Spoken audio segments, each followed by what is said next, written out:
Uh, in but it's Green Lantern, Pax. Um, in the Star Trek universe, and it was TNG specifically, and they were like, "Oh my God, we found these mutants. We must breach tolerance, etc." And naturally, the mutants decided to take over their world. It was kind of bleh, if I'm honest. 25? Oh no, 20. Excuse me, Little Billy. 20 for the hardest raids, I think, or is it 25? Shoot. I actually don't remember, because I know that it's a weird number now for Mythic. Yeah, we're not going to talk about Syndragosa and how she was abandoned by everyone and died in misery, alone, and insane from pain. We're not going to talk about that. That's the one. I barely remember that book, if I'm honest. The TNG book I just mentioned. I remember the comic a lot better. The comic is the one where okay, it's actually not that comic that was just linked. That's a different one. But it was the original series, and Marvel, the X-Men specifically, and so Gary Mitchell ended up. It would be pretty difficult, Little Billy. Possible, but difficult. Gary Mitchell ended up merging with a mutant. I forget which one. One of the powerful reality-bending mutants who basically dragged them across. And I'm sorry, I can't even say this with a straight face. Hey, Zed. And so the crew, the team of the X-Men end up on the Enterprise. Spock, naturally, is the only one who actually detects the presence of the mutants. Kirk, naturally, tries to hit on Jean Grey. It doesn't work out well because she can read his mind. And then they go down to the planet and they're like, "Oh my God, we must defeat Gary Mitchell plus whoever the mutant thing is." I don't even remember. I really don't. It was actually part of an ongoing story that the X-Men were going through at the time with the villain they were fighting at the time, and they end up defeating him with a combination of phaser blasts and torpedoes, and of course X-Men doom powers of Cyclops and all that fun stuff. It was really, really funny. Probably my favorite part of it, though, was during the big fight against Gary Mitchell. Wolverine charges in with his claws. He doesn't do anything. He does literally nothing. He accomplishes nothing. He contributes nothing. He's just, "Ah, I'm here too!" Like, literally, I can almost picture that's what he's saying in the spread. It was one of those page spreads, and everyone's, like, blasting the crap out of Gary Mitchell. And Wolverine's like, "And I'm here too!" Because this was at a point in time in which Wolverine was stupid popular, and every X-Men, everything had to include Wolverine because of how popular he was, and the mandate was, Wolverine has to be everywhere because he's popular, yada, yada, yada. Yeah, it was literally, "I'm the mascot!" It was so funny watching it. Or reading it, I should say. Oh my God. Anyways, moving on.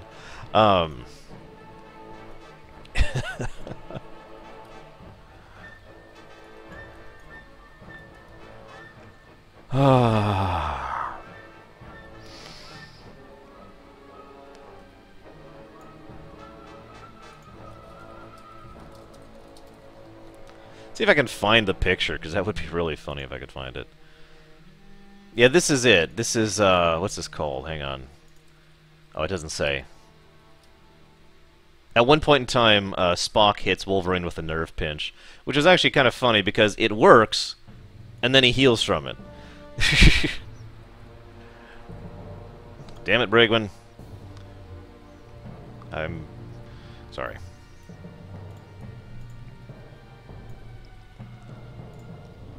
Here it is. Captain Kirk, as a mutant, I was born with certain attributes. Kirk responds, "Not the least of which is beauty, Phoenix." Her response is, "My husband, Cyclops, thinks so." And his response is, "Oh."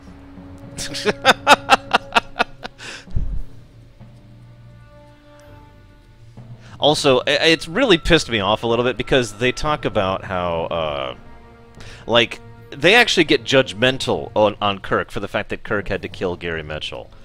For those of you who have not seen that episode, all, like, 20 billion of you, because I'm guessing most of you haven't actually, what third X-Men movie, Psychotic? I'm guessing most of you haven't actually seen, the the original series, Gary Mitchell was one of those, I'm going to destroy everything and rule everything and live over the world like a god type people. And the mere idea that he's,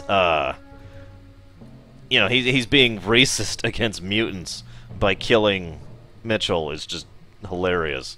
And the fact that they were actually going for that is just, really, guys? Come on. Come on.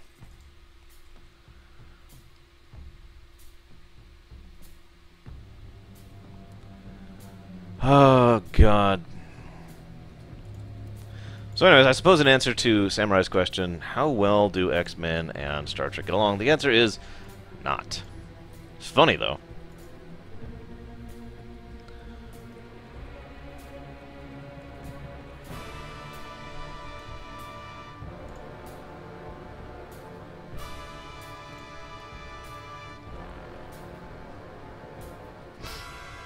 Yeah, he made Graves. Zed remembers the episode.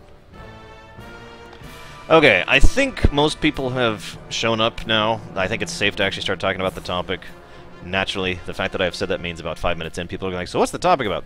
For those of you not aware, Square Enix has decided to reverse the augment your pre-order thing that they were doing for, wow, we're not doing well here. For, Deus Ex. I'm just going to read this word for word, because I want to make sure nobody thinks I'm making up anything or putting words in anyone's mouth. At both Square Enix and Eidos Montreal, we have been listening to everything you have to say about Augment Your Pre-Order program. When it was first conceived, we wanted the program to give you more choice about what you received in terms of pre-order incentives, because that's actually not how that works. You don't have a choice or an agency. This is me skipping out of it. You don't have a choice or agency in something that is determined by the amount of interaction from other people. That's not how that works. All you can do is pre-order it, and then hope other people do, but I'm getting off topic. Moving on. So, getting back to the actual quoting the thing here. We wanted to give you more choice in what you received in terms of pre-order incentives, because we've seen in the past that when we choose those packages ourselves and split them across regions, it has caused frustrations. I'm sorry, I gotta pause again here. Why is it you have to split them across regions? Why is that a mandatory thing? Why is that something that's, you know, necessary as an aspect of reality? Why is it you have to say, well, we could, you know, give everyone these pre-order bonuses, or we could just say, screw 'em! So, we quickly noticed that this approach created even more frustration than before, resulting in a resounding amount of negative feedback. We have spent a lot of time reading through all your comments, working to understand how we can make things right for you. How about you just say, here's the pre-order, please buy it, and here's some bonuses. It's not that hard.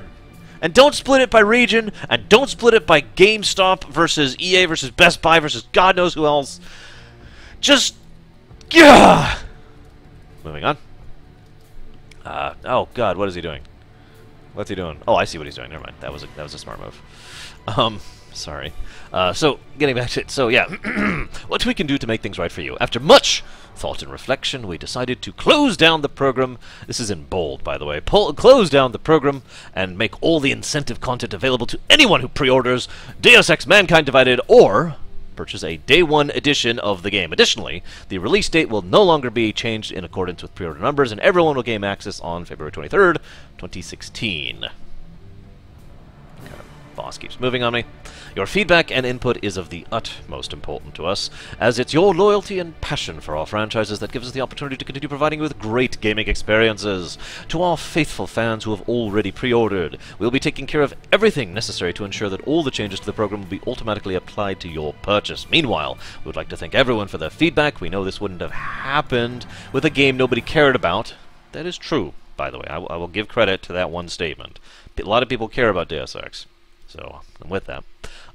Wouldn't happen to the game nobody cared about, and we're just focusing on delivering a game that lives up to your hopes and expectations, even though the game's actually done at this point. Thanks for your support, blah, blah, blah, blah, blah.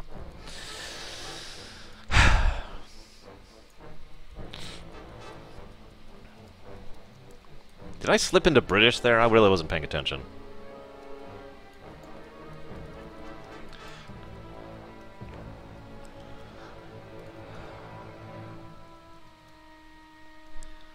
So, what we have here It's a unique, interesting situation here.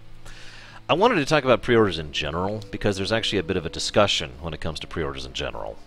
But the real point to be made here is, first of all, do I think it's a good thing that they did that? Yes.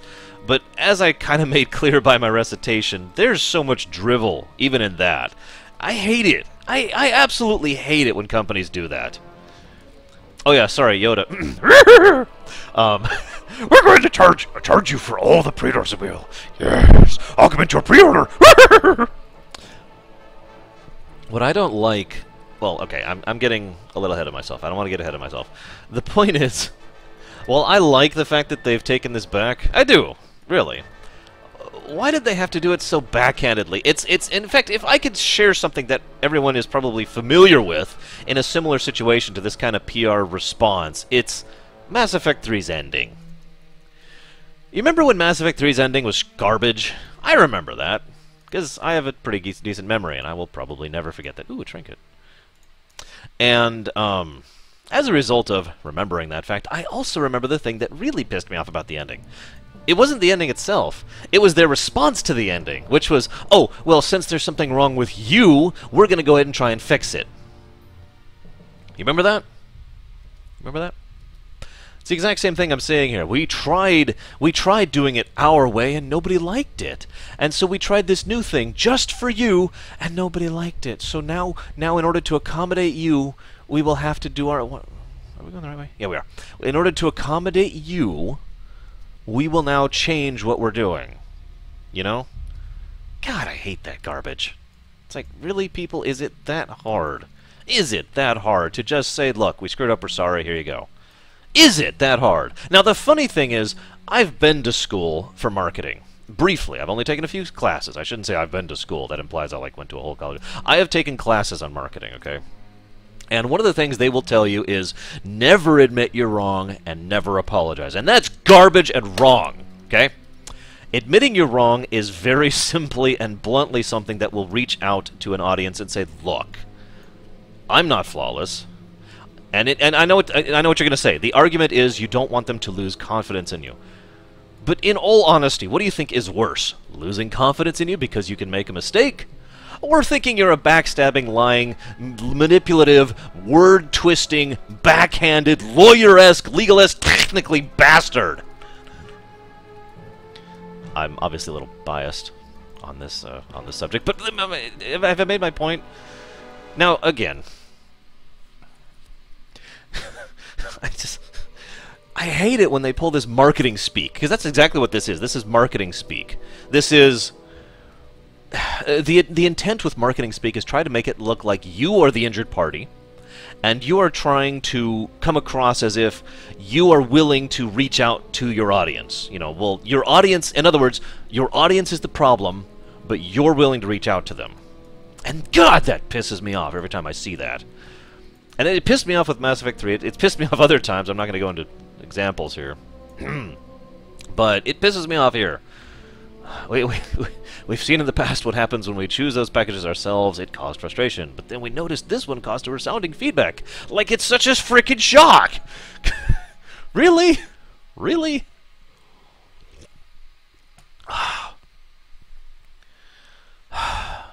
So...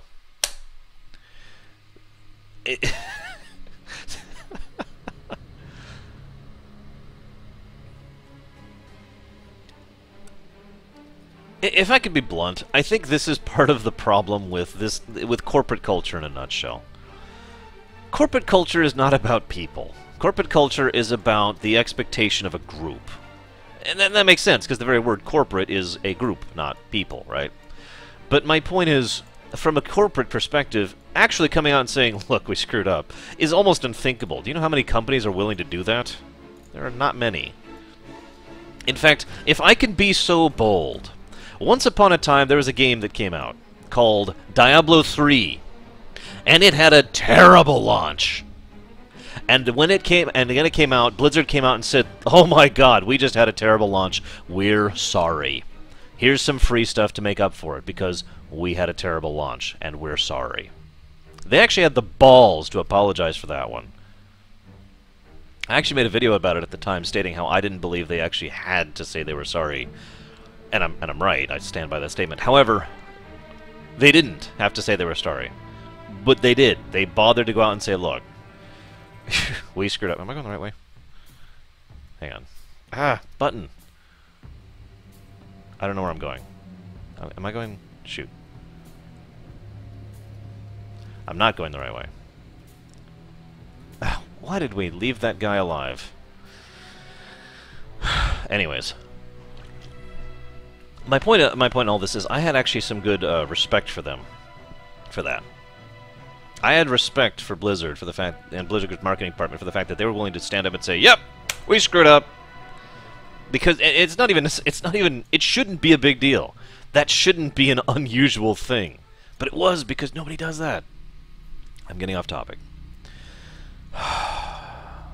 So, let's talk about this Square thing then. Yeah, FF14 is another good example of that. Although, if you actually went back and looked at the FF14 stuff, the developers were the individuals saying we're sorry, which makes sense. The company really didn't, if you know what I mean.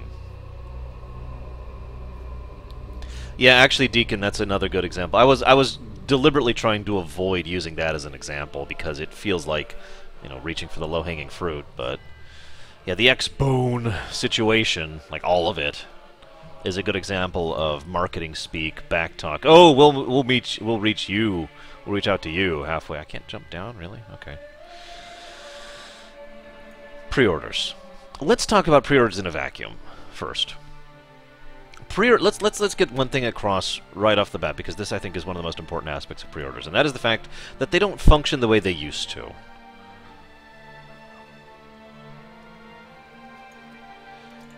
I didn't slam them for doing the extended cut, Roaring Metalman. I slammed them for the attitude they had about it.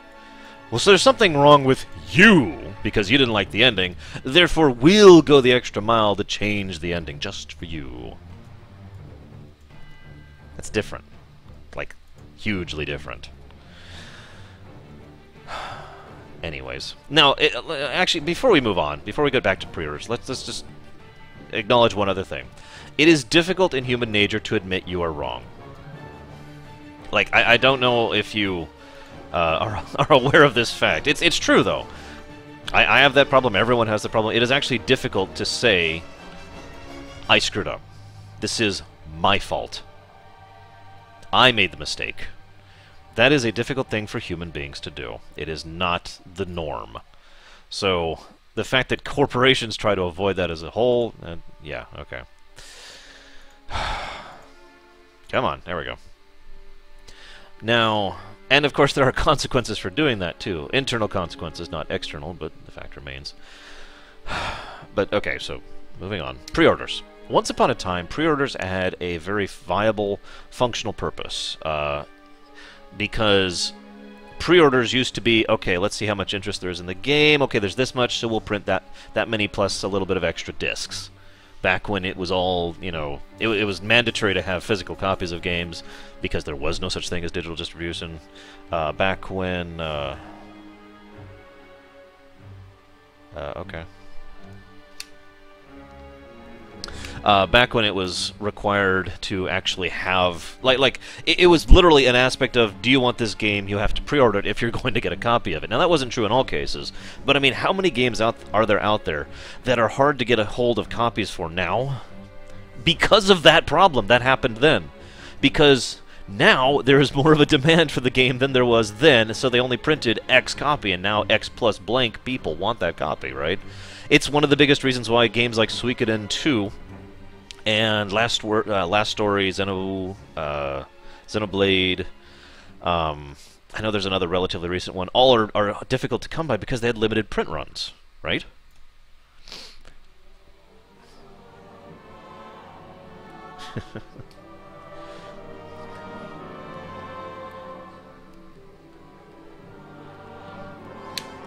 Yeah, Metroid Prime Trilogy is another excellent example of that. Twilight Princess on the GameCube.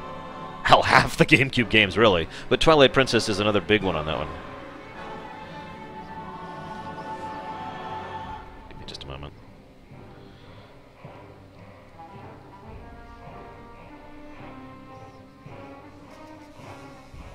Yes, I know how to do this fight. Stop explaining the fight.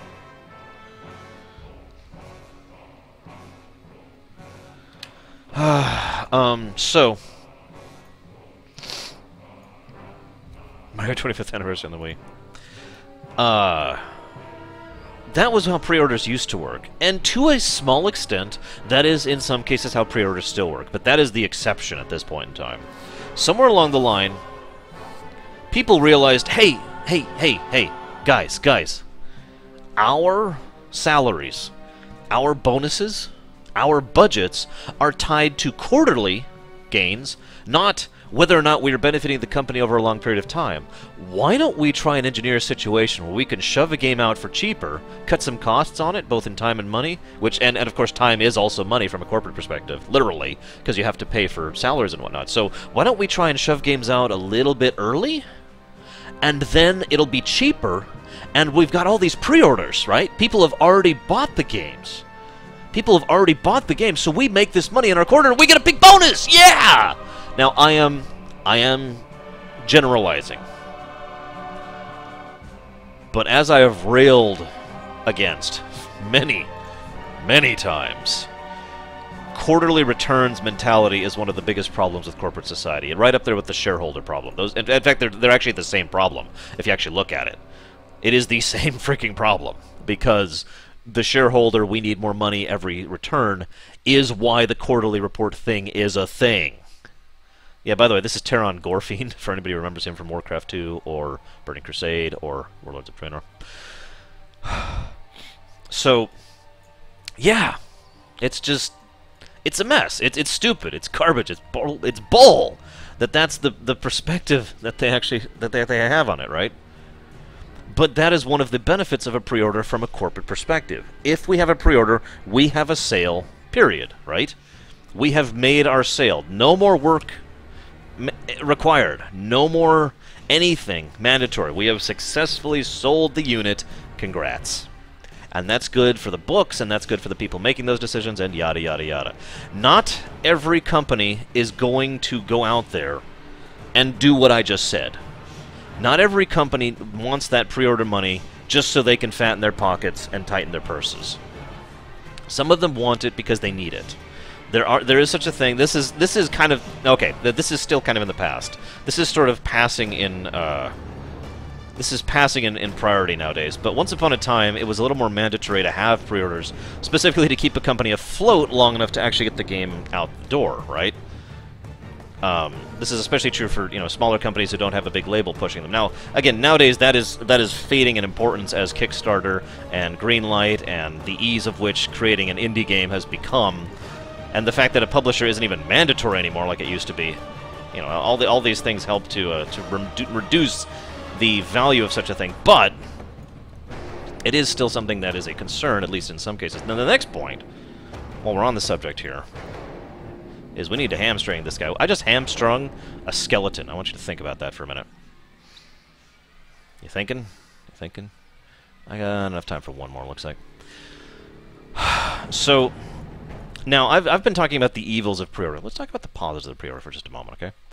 One of the benefits of pre-orders from the perspective of the corporations is it is an excellent way to take to the people who make the money decisions and say, look, there is this much interest in this game. It is an excellent way to gauge interest, actually. Or at least, I'm sorry, I really should rephrase that statement. It used to be an excellent way to gauge interest. Nowadays, there is such a societal prejudiced backlash, with good reason, against pre-orders that it doesn't, most people are going to refuse to pre-order, even if it's a game that they are already going to buy, because of the fact that screw pre-orders, right? So having pre-orders is still a way where you can look at it and say, okay, well, this many people seem to be interested in this game, many people seem to be interested in it, why don't we go ahead and push in this direction, why don't we go ahead and make this game happen, we'll go ahead and allocate more resources to this particular project, because lots of people are interested in this game, and this game there's not as many people, so we're going to tighten the budget a little bit over there, that kind of a thing, right? That is, let's be 100% honest with ourselves, that is a benefit, a positive to pre-ordering as a concept. Even though it's from the corporate perspective, that does still affect things. Now, let's talk about positives for us. I can actually only think of one off the top of my head, if I'm honest. And it is something I do. I actually still pre-order games to this day. Do you know why I pre-ordered this game this day? It's because I like the expense to be over and done. I know I'm going to buy Fallout 4. I know I'm going to buy, you know, Mario Maker. I know I'm going to buy the new Zelda. I know I'm going to buy, God, I don't know, Legacy of the Void. You know, blah blah blah blah blah blah.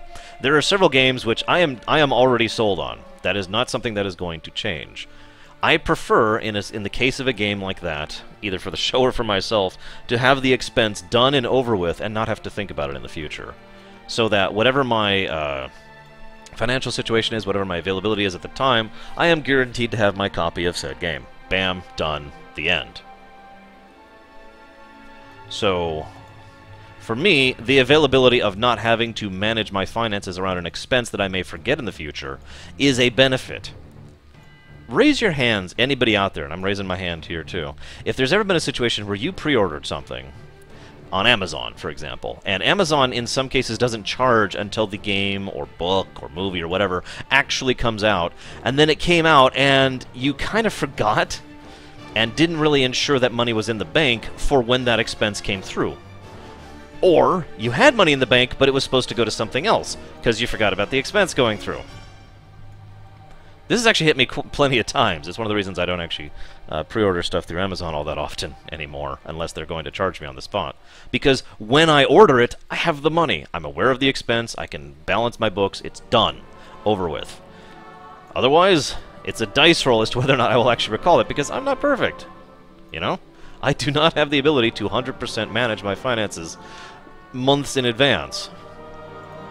Now, I know what you're going to say. Well, why pre-order at all? Well, there's a second reason for that. If I'm going to have financial problems at that point in time, I'm probably not going to get the game. If I'm having financial problems at that point in time, I'm probably going to need that game, if you know what I mean. This thing called morale, which you've probably heard of now and again. I actually can list several examples of games that I'm very, very grateful that I happen to have a copy of already pre-ordered and ready to go, because I was at a bad point in my life.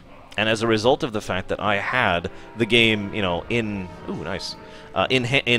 pocket, so to speak. Why are you not equipped? There we go. In pocket, it was like, oh, you know, I can take my mind off things for a bit, as opposed to the alternative, which is sitting around and suffering. Now, that is a matter of perspective. I will admit this. Because one perspective is, you're low on money, you shouldn't be wasting it on things that are unnecessary towards survival. That is a valid perspective that I personally disagree with. If I am in a place where I am really not doing well, especially financially, the only thing that could make that worse is the knowledge that I have to sit around living off of ramen or whatever else, barely eking out an existence with nothing to try and take my mind off things, or to enjoy, or to otherwise function in some amalgamation of life. But I'm getting way off topic trying to defend my point. My point is, from my perspective, pre-orders are something that I definitely do, and still do, to this day. So there's some positives. Let's talk about some negatives. So, we've already listed the big negative, in my opinion. The big negative is the pre-order culture, for lack of a better term. In other words, the GameStop effect. And let's just call it what it is, because, let's be honest, GameStop really is responsible for a lot of this becoming a big deal in the more recent years. GameStop used to push pre-orders. They were actually, there was a corporate policy to mandating people who worked there to push pre-orders. The employees didn't really have a choice or a say in that aspect. And as I've already discussed, there's a few reasons from a corporate perspective why they would want pre-orders, but one of the really negative reasons they would want pre-orders, other than the we want to shove a game out and make money off of it, is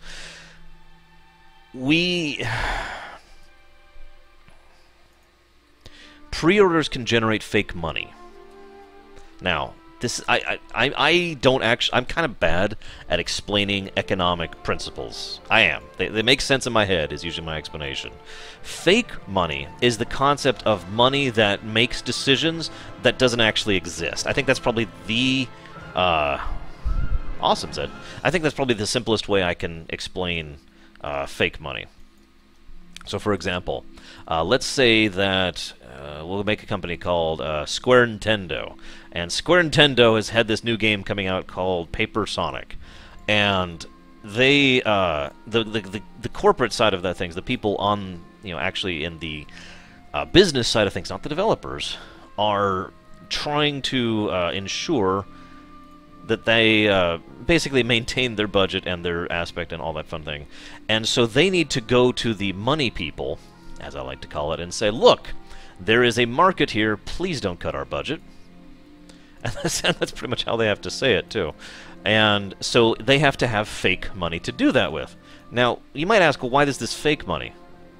Well, it's fake money in this case specifically because it is money that doesn't exist yet. It is also money that might not exist. And there are actually several types of fake money. I'm referring to a specific type here, obviously, so forgive me for seemingly generalizing. But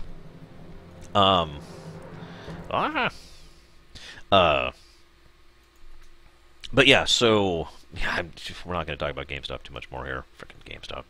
Or maybe we will, who knows. But, so they need this fake money. They need to say, look, we have these numbers for these sales, and these things are happening, and yada, yada, yada. So we can put it on the books as this expense is being charged to this department, and here's the income bucket that is attached to that bucket, so that we can justify our budget. So we can justify the fact that we are continuing to exist and continuing to maintain this project, okay? Which is, what's the word? Oh! Stupid! That's the word for that. Now... The problem is, I say that's stupid. That is admittedly an opinion, not a fact. Oh, really? Another partial? The reason I call that stupid is because of what I like to call quantification problem. In other words, for some reason, corporate America, I can only speak to America specifically, tends to deliberately say, you know, you need to quantify everything. No, seriously, everything. If it can't be quantified, we will make up something to quantify it. And that leads to... Now, on the surface of it, it's like, okay, I'm with that. And that's okay as long as you don't treat that quantification as hardcore fact, which is what they do.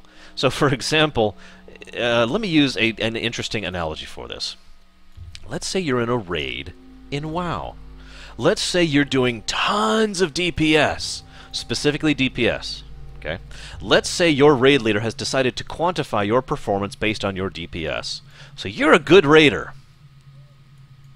Now let's look at reality. The reason you have such high DPS is you run in, you blow all your cooldowns when the boss is weak, and then you die because you weren't paying attention. Your damage, which is what most raid leaders like myself tend to pay more attention to, is garbage. Your contribution is garbage. You actually negatively contributed to that raid because you sucked up healers' attention and mana that could have been spent on someone who actually used it, but no, your DPS is high. And therefore you're a good raider. You see where I'm going with this? This is why I'm against quantification as a hardcore rule. Hey Borg, welcome back to the realm of the individuals. And so they do this in corporations. They do. This has happened to me personally more than once. They look at you and say, "Well, we're going to use this as a metric in order to determine what exactly, how good of a job you're doing." And it's misleading data, especially when you have no information attached to it.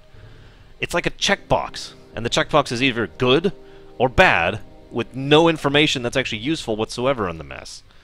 You know? Yeah, exactly. Psychotic.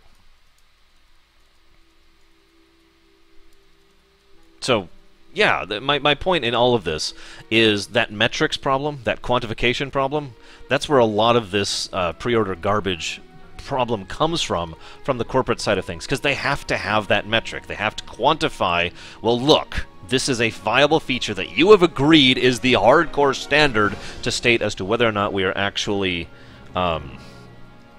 involved in this, you know? Whether or not we are actually engaged, whether or not there is a market, whether or not we're going to make money. Because corporations are about making money. Note, I'm not railing against that. It kind of sucks, but it is true.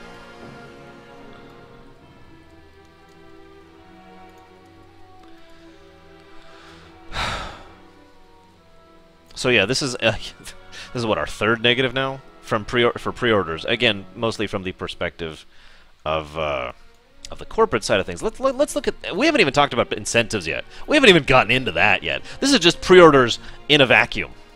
This is just pre-orders with nothing else attached. Let's talk about pre-order incentives. Let's talk about pre-order exclusives.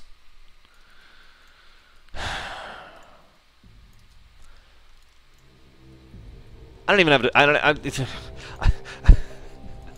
I'm trying to remain somewhat neutral in my disposition, because I just get really pissed off about pre-order exclusives and pre-order incentives and that whole topic. And why are we not killing this trash? Oh my god, people. Hey, there's trash here. Hey guys, it's trash. You should go kill it. Yeah, Square just wants to make everyone less upset. Anyways, okay, let's talk about incentives first. Now, first of all, why are incentives necessary? Now, I want to stress this, because I want you to pay attention to my word choice. I'm being specific about my words. Why are incentives necessary? Why is it considered the norm to have incentives? See, incentives being a bonus because you had time, or because you had the extra budget, or because you wanted to reward people who did it, or because you were interested, or whatever, sure. But why is it that so many developers are pushed to spend their time and their budget on creating incentives specifically to try and sell the game? And because that's the reason, right there, by the way. Incentives have become mandatory specifically because, oh god, I'm going to die. That's the reason. The incentives are there to force you to buy the game. The incentives are there because it's a marketing gimmick. Otherwise, how would anyone buy our game? I mean, we can't just make a good game. That's ridiculous! We can't just say, here's our game, here's some actual gameplay footage. That's insane. We need to actually go out and say, look at all the shinies you'll get if you buy our game. Please buy our game. It reeks of begging. You want to talk about bad marketing, when you have to actually do something that fundamentally showcases a lack of self-confidence in your game, like the pre-order pushing, like the day one sale thing, like the day one DLC thing, which I'm not even talking about in this discussion.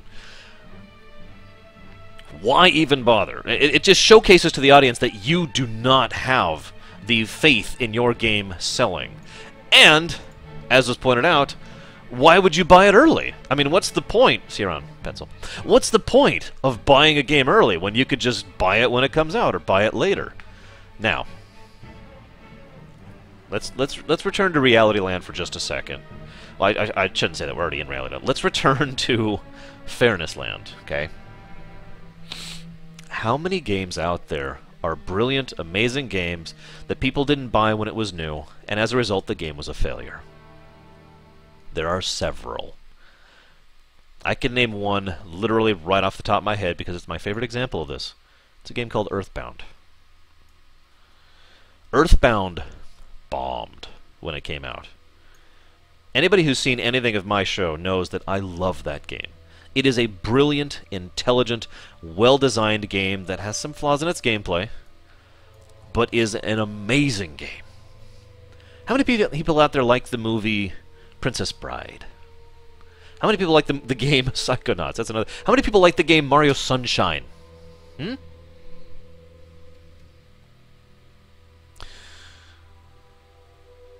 lot of games, and again, I could just list a lot of games, are very good games that just have not sold well when they were new, and as a result, the game bombed. Therefore, it is understandable from a company, corporate perspective, that they would try to push a pre-order. Why? Because that makes sure that there's going to be a purchase when it's new. A pre-order can at least ensure that a purchase is made when the game is new, which is when it matters from the corporate perspective. If you buy a game 10 years later, that doesn't affect the developers. They don't get to see any of that money. They don't get to see any of that on their budget reports. They don't get to say, look, our game was successful, can we do a sequel? Or, can we do another game? No, they get, oh, well, we underperformed, so your budget's cut. Or, you're fired. How many times has that one happened? Now again, that was more true then than it is now. That is not quite as hardcore and bottom line as it is nowadays. But it is a thing. Yeah, Firefly. Here's another good example. While we're on the subject of Firefly, there's a movie out there, whose name I actually can't think of all of a sudden. Scott Pilgrim. The Scott Pilgrim movie, which was pushed forward because all the fans said they would go out and watch it when it came out, and they didn't. And it kind of bombed. Good movie, by the way. I actually like it, but... You see where I'm going into this? Now, I'm not trying to excuse pre-orders. Honestly, the whole point of this discussion is I thought about renaming my stream title to The Complexity of Pre-orders, because honestly, this is a complex situation. There is no black and white here. Not really. There are individual people who are bastards. You know, individual decisions which are stupid. And then there's everything else.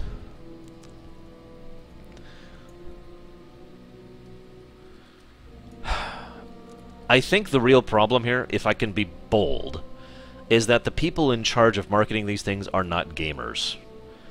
Bear with me for a moment. How many times have we, especially me, but I know I'm not alone in this, railed against the bad marketing of games? Let me give you a direct example. Star Wars Battlefront, when they announced, oh my god, why are you taking him in the fire? Why? When Star Wars Battlefront had its big thing at E3, remember? We were watching that together? And they were like, here's a gameplay trailer. And they showed us some pre-scripted garbage which was rendered with the in-game engine. In other words, zero information was given. All that showcases is, this is what our graphics look like in-game. That's it, and that's all. And by the way, that can also be deceptive, as we've seen before. Watch Dogs. Excuse me. If an actual gamer was in charge of marketing, they would look at that and say, that's stupid. Why don't we just have a few people get up there on stage and play the game for a minute? Okay. Oh, man. Oh, this is cool. Okay, there. If you want to go the extra step, why not get people who actually like the game and put them up on stage and have them showcase the game? How's that for something that would actually be, I don't know, marketing, rather than trying to do something like, if you pre-order Battlefront, you get this and this and that. If you pre-order, you'll get this. Please, God, please buy our game. We really would like to make another one. We would like to keep our jobs tomorrow. Because, again, I do actually have a lot of sympathy for the people actually working on this stuff, the developers and whatnot. But if you... a lot of these problems can be boiled down to the marketing. Oh yeah, there's another one. How about giving away more alpha, pre-alpha, beta copies to YouTubers? You know, well-known YouTube gamers, and I would like to be one of those one day, and say, here, please buy, could you, look, you get this copy of the game, we just want you to play it and showcase it. Go. And the YouTuber could say, yeah, done, let's do it. I know I would. Now, granted, I'd be a little bit honest about it, so if I didn't like the game, I'd probably say I don't like this game. That's another argument, and we've actually talked about this before, how some review copies are given out and you're actually restricted from saying negative things about the game. I'm looking at you, Shadows of Mordor. But you know, get rid of that stupid restriction. Seriously, get rid of it. You know why? Because how many times have I looked at a game and talked about it negatively, and people in my chat have still said, that looks like fun, or that looks like it's more my thing. Now, granted, my style is always to try and be honest about it. Even if I don't like a game, I try to talk about why I don't like it and what I do like about it. For God's sakes, we've been doing this with Wasteland 2 recently. I actually really like the story of Wasteland 2. I like its approach. The UE, I feel, is a little bit lacking, and I feel like the combat drags. But overall, yeah! It's... That's not negative feedback. That's still me shilling your game for you, whoever made Wasteland 2. Why don't people do that more often, huh? And yeah, Project Red did a great job with Witcher 3. Of course, Project Red is like one of the best companies in the world right now, so let's just be honest about that one.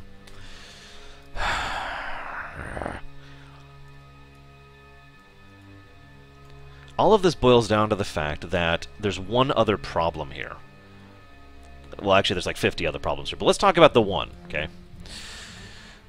Industry standards. Now, this is a common aspect of human society. You do something. You do it for a good reason. And then it becomes the norm, so you keep doing it. it becomes mandatory. You have to do it from now on because that's the standard. This whole pre-order thing became the standard, and I'm going to be blunt. I think GameStop actually deserves a decent amount of the credit for that problem, for that, you know, for pre-order culture, for the fact that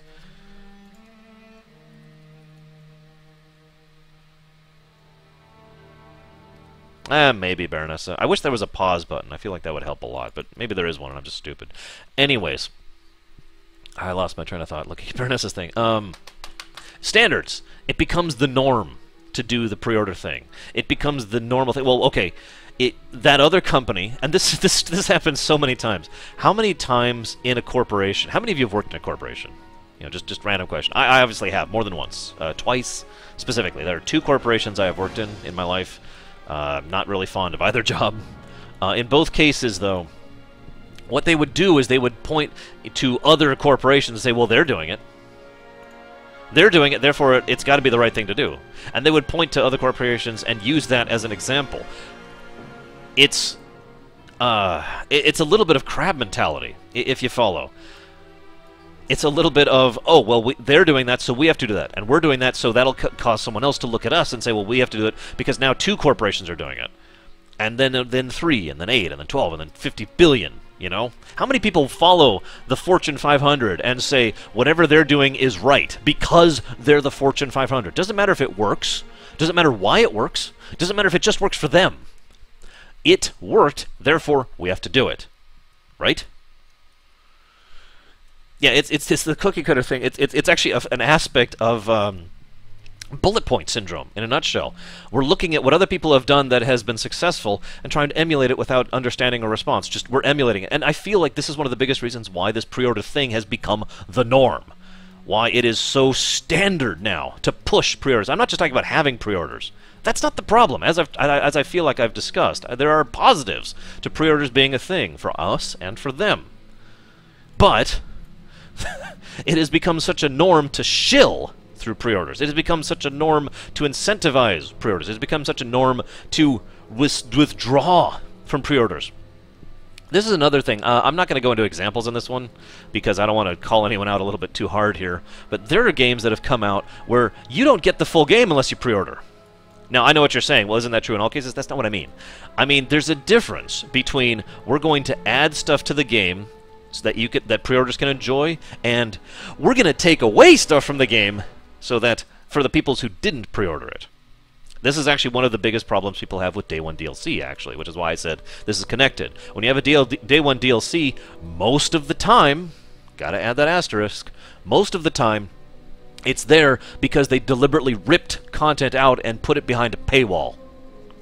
Now, I do say most because there have been exceptions to that rule. There have been times where the extra content was something they actually could work on and put together without, you know, taking away. It was additional content, not removed content. But you get where I'm going with this? This idea, this toxic, if I could just be blunt, atmosphere of we have to do this. We have to. And again, I really, really point at GameStop on this garbage. Now, let's talk about one of the reasons why, really quick. Metal Gear Solid 5, or wow, Metal Gear Solid 5, wow. GameStop, I don't know how I mixed those up. GameStop, from the corporate side of things, can go screw themselves. They can take a short drop and a sudden stop, if you follow me. They have tied so much of their business model from the economic side of things, from the money side of things, to pre-orders. And pre-orders became something that they literally were using as a metric for how well the company as a whole was doing, that GameStop as a whole started really pushing it. GameStop pushing it kind of encouraged publishers to look at GameStop and say, well, they're pushing pre-orders. Excuse me, I'm getting dried out. You know, they're pushing pre-orders. Ergo, yeah, someone get rid of that bot, please. Ergo, we need to make sure that the pre-orders they're selling are ours. And this encouraged publishers to push pre-orders too. And that led to the incentivization thing, which led to the exclusive thing. And I could just keep going with this, but I think you get the general gist of how this is progressing. Someone kill that bot! God damn it, thank you. I'm busy. I'm ranting. Ranting is important. Right? Right? Tell me my life isn't a lie.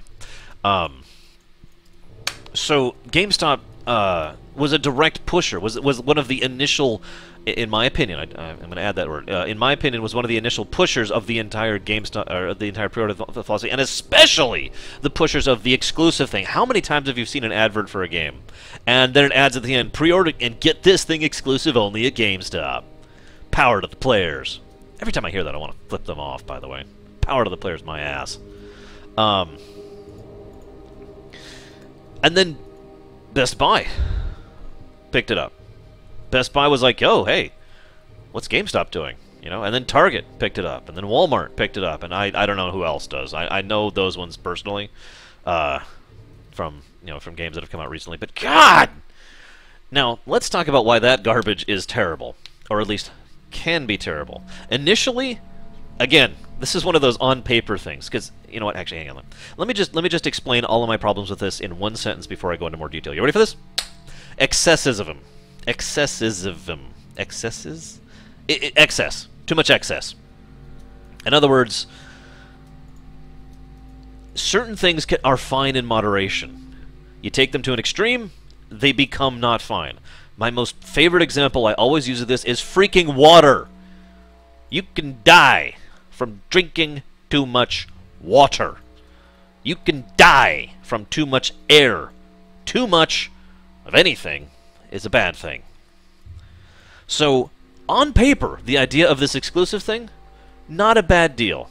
I know that sounds weird, but bear with me. There are ways to have little incentives, little bonuses, especially if, for example, GameStop was the one doing it. Imagine if GameStop, and this actually happened back closer to the PS2 and the Xbox era. Imagine they actually came out with something, and it's like, we really want you to buy this game from us. So we're going to put out this own thing that GameStop ourselves are producing and contributing to this, so you'll pre-order it from us. Okay, I'm with that. That makes sense. But that's not what's happening, is it? No, what's happening is now it has gone excess. It has gone into extremism. What we have now is, where am I facing? That way. Okay.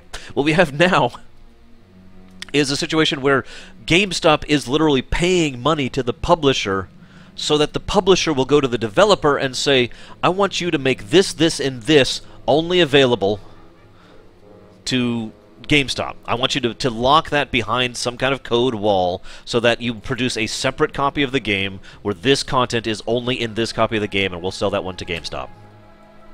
And then Best Buy comes forward, and of course, I don't necessarily blame Best Buy and Walmart and Target for this, even though I do, because they were just Me Tooing. GameStop is the one that really started this garbage, but the other ones are like, "Oh crap! All these pre-orders are going to GameStop. They're getting all that money. We need that money too." And at no point in time did it occur to Best Buy or anyone else to actually make their own bonuses. They're just like, "Nope, we're going to do the same thing. EA, we will give you extra money if you give us this thing." Yeah, exactly, Leander. And that's the final point I wanted to make there. You remember when pre-order stuff was actually really cool? My favorite example of this is actually Oblivion, which is, I guess, not actually that old of a game. I tend to think of it as an older game. Oblivion it came with a cloth map of Cyrodiil, which was awesome, by the way. I wish I still had that. And it came with a little book, what's it called? It's something Guide to the Empire, the official Guide to the Empire, or whatever. Hello, Andre. And it was awesome. It was like a book that was written fully in character with just little lore tidbits and stuff. It was just this cool little thing you got for pre-ordering the game. Now, you might wonder, because I've heard this argument before, what's the fundamental difference between a physical pre-order and a digital pre-order? Well, I've already actually answered this question, but I'm going to... Oh, I agree, by the way, Javan. I do actually agree with you on that, but... I don't remember Skyrim's pre-order, to be completely honest with you. This actually came up earlier today. We were talking about Sword Coast Legends. The pre-order bonus, which is as expensive as crap, but the pre-order thing is a Baelor statue, which is pretty cool. Actually, I've seen it. My friend Charlie, who you guys saw at the Gen Con video, was seriously considering ponying up for that just because it was such a cool standard, you know? Possibly, Andre? It is something on my radar. That's all I'll say of that. You know, and you used to get things like, you know, soundtracks and art books. Art books is a big common one. Blizzard's always done art books. You know, just cute little bonus stuff, right? It's little physical things that they bothered to make it... No, okay, so let's explain why this is different from the digital thing. It's about what happens on their end of things, not the actual physical object. Let me explain what I mean by that. Remember what I said earlier? If you add something to the game as a DLC, that's better than if you take away something and hide it behind a DLC? It's the same concept right there. If you decide to add something to the game in the terms of a book, or a soundtrack, or a map, or just a neat little art book, or a statue, or whatever, you are adding to the purchase. That is a genuine incentive that you have bothered to spend real time and money and effort on in order to make be a thing. And that's cool. That's it. That's the point right there. That's what you want as a result of that. Now, I'm not saying that physical pre-order bonuses are always okay. I'm just saying that statistically speaking, more players, myself included, are going to be more okay with that because you're getting something that is fundamentally added. I guess this is really my point in a nutshell. When it comes to DLC, when it comes to digital content, we don't really have a way of knowing 100% if that thing has been added to the game or restricted from the game. And let me make this clear, in my opinion, the restriction model is not cool. It is unacceptable. But we don't, I mean, we can only listen to what the developers say as to whether or not it was restricted or if it was added, right? If it's a physical item, we know, 100% guaranteed, it's added because it's a physical thing. You know, that's just logic. That's just physics. Something has been added. You can't say everyone will get a copy of this game and there will be a statue in it, but you can't access the statue unless you pay for the pre-order. Yeah, that doesn't work that way, right? It's not the same as digital stuff. So, I guess that's my point on that one in a nutshell. Now, hang on, what's Javin linking me here?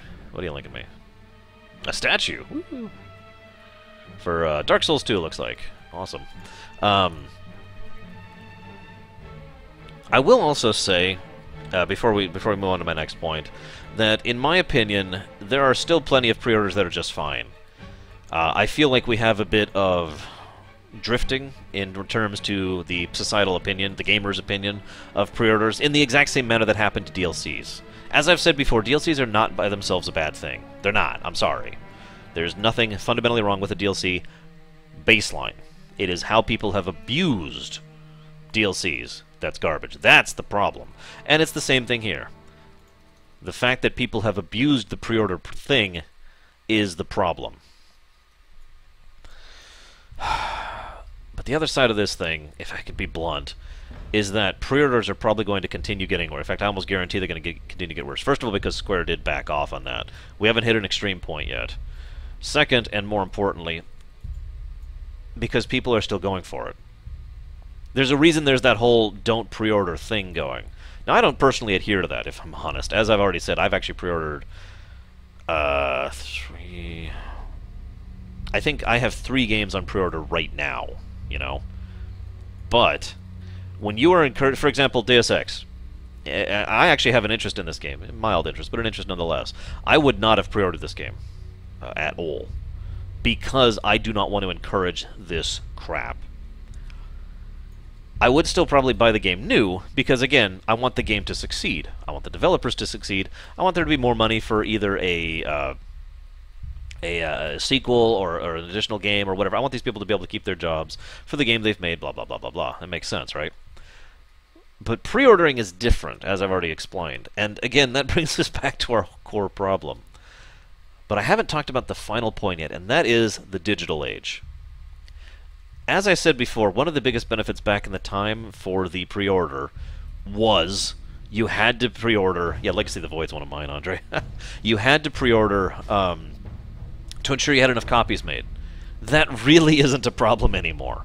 First of all, it's no longer in the era when having the ability to they don't really have the ability to... How do I put this? Back in the day, if you wanted to make additional print runs of a game, you could do that right up until the factory got shut down, basically. In other words, it reached a point right about the N64 era where they kind of lacked the ability to produce new NES cartridges. So if for whatever reason there was a demand for new NES games, they couldn't really fulfill that, right? That problem doesn't really exist anymore. So even so, and I mentioned this because so either A, there's digital distribution, which completely removes the entire problem of producing enough copies of the game because there is an infinite a number of copies of a digital game, and B, nowadays we have the technology, the means, the industry, the support to go back and produce Sega games because we've done that recently. You can do that now.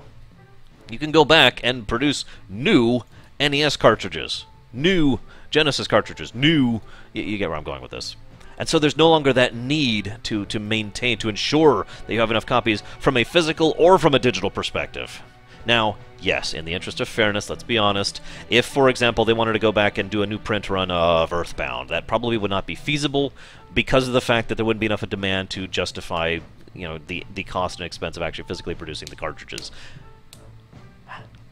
However, in some cases there actually would be such a demand because, again, it's not really as difficult to do as it used to be, and I really hate to point this out, but again, there's the digital aspect.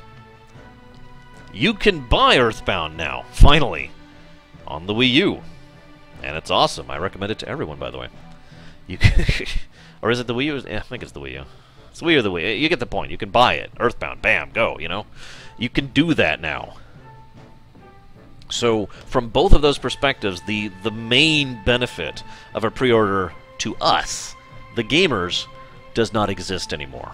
It is gone, fundamentally.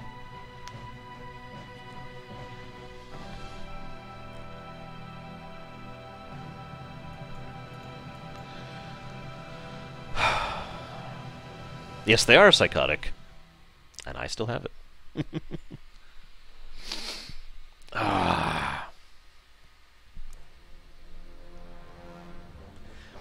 I'm one of those weirdos who most of my console games are physical.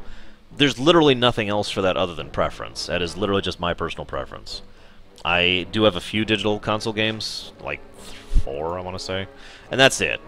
Everything else is something that actually sits on a shelf because I like that. I like looking up at my shelf that I don't have yet. I will eventually buy a shelf. I know exactly what shelf I'm going to buy and put together. Or make, because, you know, I have access to that. But either way, I like being able to look up and say, there's my games. I like being able to pull out, you know, game A or cartridge A or whatever and be like, you know. I like that. But I will also admit that that is preference, not mandatory. You know, I do have, for example, a digital copy of Link Between Worlds. Now, that kind of sucks, because, you know, I would like a physical copy, but it's still Link Between Worlds. I can still play it, I can still enjoy it, so it's not really that bothersome to me, to the point where I would be unwilling to have a digital copy, if you follow me. I do, Henson. It needs to be... I need a food shelf.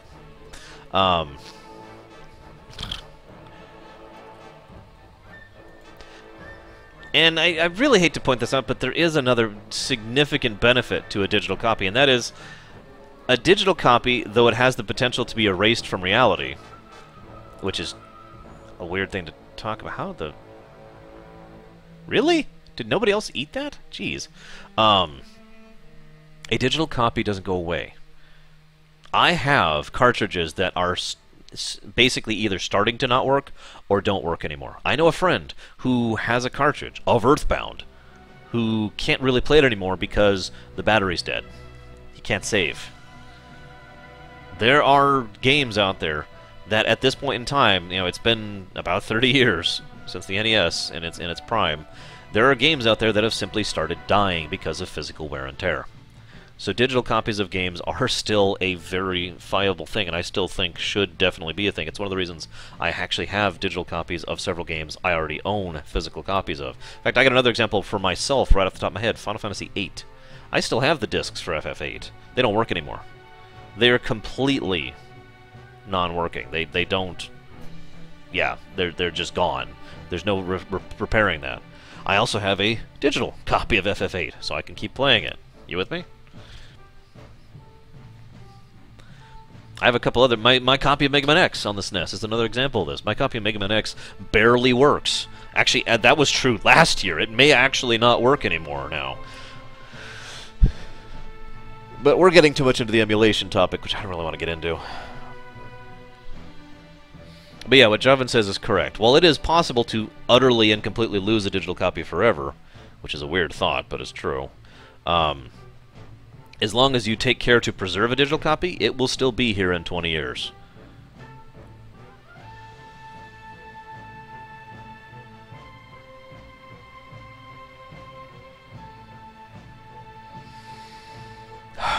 You know, this was actually kind of supposed to be a discussion. Did anyone else have anything to add about the pre-order problem? The complexity of the pre-order problem?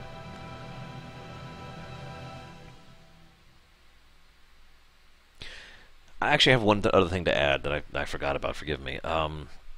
One idea that was forwarded, this was years ago, this is like back in 2004, one idea that was forwarded once upon a time was, hey, not really, Sir Gilligard, not other than just human nature, that's different. Although, of course, public corporations have huge problems. The idea was, if there was a way to go forward and just say, I want to buy game A, and basically sign up for it, effectively pledge for it. Yes, I'm aware of Live Alive, Leander. It's not new to me. And the idea was that this way it could replace pre-orders, basically. In other words, a new game's coming out, and this many thousand people have said, yes, I can't wait to buy it. Here, I'll sign up for it. And then the developer would be like, here, look, all these people are interested in our game. Please don't, screw us over, corporate masters. And corporate masters would be like, okay, sure. It didn't work because people wouldn't adhere to their pledges. It was kind of a problem because people were like, yeah, I'll buy that, and then they wouldn't. And then the numbers of actual sales were much less than the numbers of the presumed sales, and that led to a backlash, and that lasted like a few months, basically, and that just went away. In short, money is the real problem here. Moving on. Now, I shouldn't say that. That's not actually true.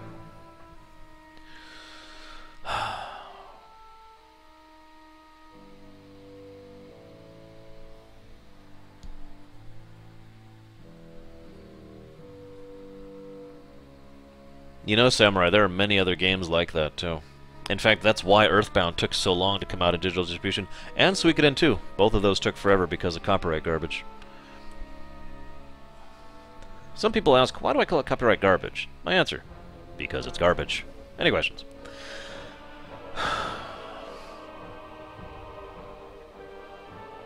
That's an interesting idea, Java, and especially in the mobile atmosphere of nowadays. Imagine, if you will, that Fallout 4 would have released the Fallout Shelter game as a pre-order bonus.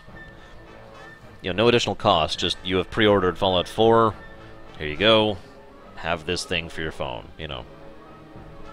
Oh, Earthbound had a lot of copyright garbage with it. Are you kidding me, dude? That game... Okay, for those of you who don't know, copyright laws used to be a lot less stringent than they are nowadays. No, it is not, Henson. It is very smelly, though. Copyright laws used to be less stringent, so there are actually several songs in Earthbound that are... could be conceived under certain courts to be violation of copyrights and all that garbage. And so they kind of never... Yeah, they had to resolve that, like I said.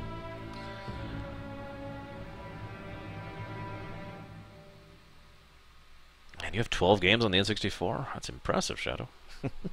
Now, Kickstarter is kind of a pre-order thing. It is. The difference is Kickstarter is saying, yes, I want your game, and it's gambling.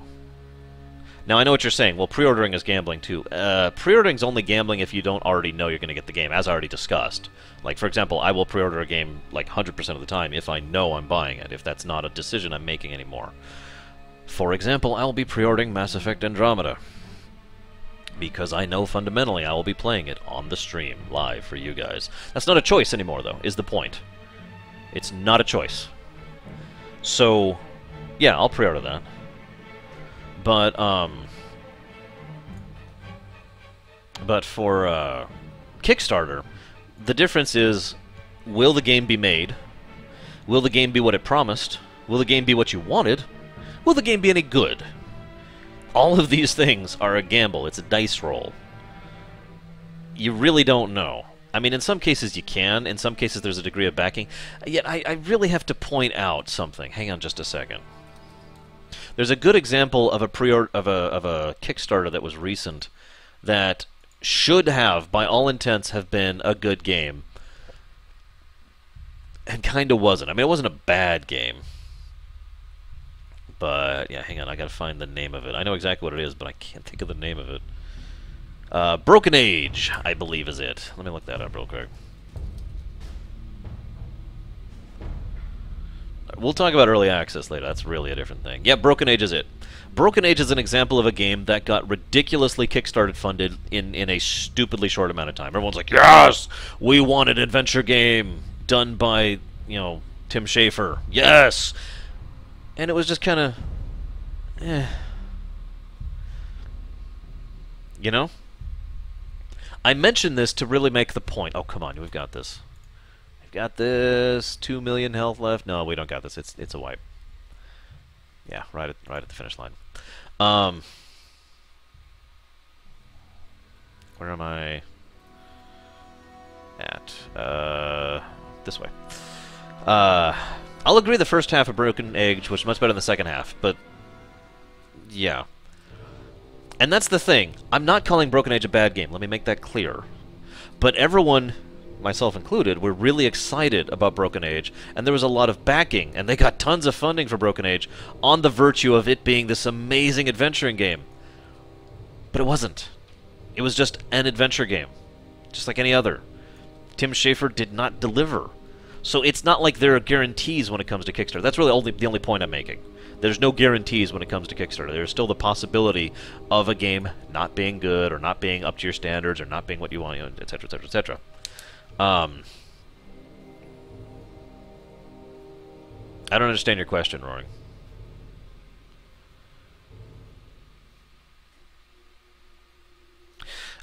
Is that unrealistic expectations? That's a good question, Henson. That's a gray area, in my opinion. Let me explain my perspective on that. We do not know if a game is good or bad until we play it, fundamentally, right? That's just how that works. It's true with books, it's true with movies, it's true with everything. You don't know until you go through it yourself, right? But that's not realistic. Here in reality land, we have limited time, and we have limited money. We cannot buy every game and play it to see if it's good. We cannot buy every movie to see if it's good, and we cannot buy every book to see if it's good. We cannot watch every show to see if it's good. We have to make judgment calls on that. There are many, many, many, many factors that we use to try and make those judgment calls, but one of them is, do I feel confidence in the people who produced it? The people who actually made that game, book, movie, television show, do I feel like they have a decent enough track record that I could look at them and say, yeah, I think that's going to be good. So, because it's for the show, Roaring, it's my job. I didn't want to do Inquisition all that much either. I did it. It was actually better than I was expecting, so that's nice. But anyways, the point being, you know, you look at something that's, okay, it's Double Fine Productions, Tim Schafer's pushing it, they had Lee Petty involved, Peter McConnell was doing the music, you know. You look at the people and it's like, okay, yep, I have faith. I have faith in that game. That's how that works. I've talked about this 1,000 times. You remember, it was one of the very first videos I ever did was discussing the idea of faith in a name. Talking about the difference between a developer and a publisher, because so many people looked at Square and said, yep, Square.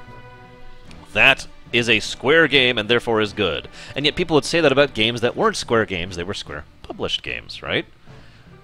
So I don't think it personally that it is necessarily an unrealistic expectation to look at a game that is being pushed on Kickstarter by Tim Schafer and expect it to be good. I don't. I don't think that's unrealistic expectation.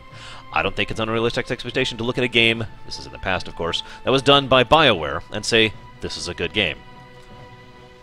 That is just my opinion on the matter, and I know many people who disagree with me on this. But I fundamentally think that we do have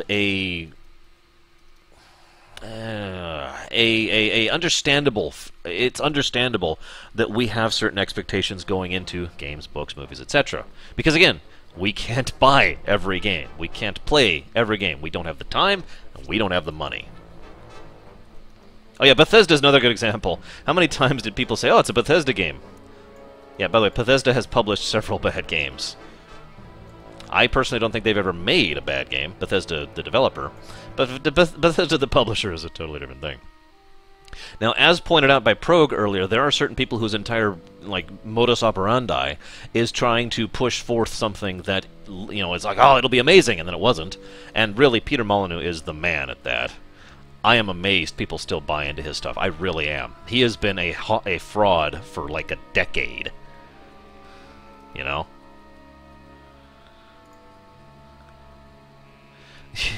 Hey, Chemic. Feel free to poke in, man. And if you have good news on your real-life situation, that would be even more awesome. We all need more good news in our lives right now.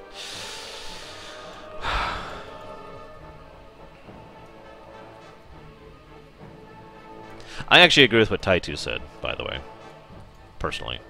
But I don't want to get into that discussion. I don't want to... like I said, I'm not here to bash Broken Age. I'm not here to bash Tim Schafer. I'm just making a point.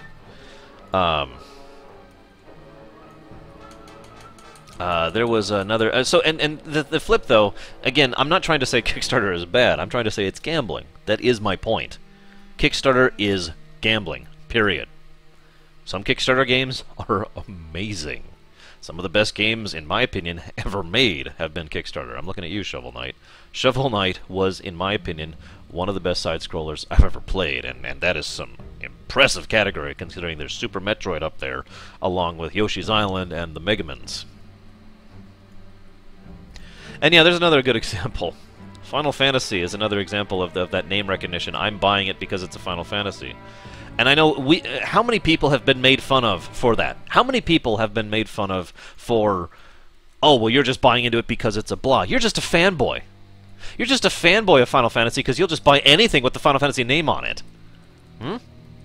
How many of you out there have been burned by that one? I'm raising my hand, by the way. Pillars of Eternity is another good example. I really want to finish that game.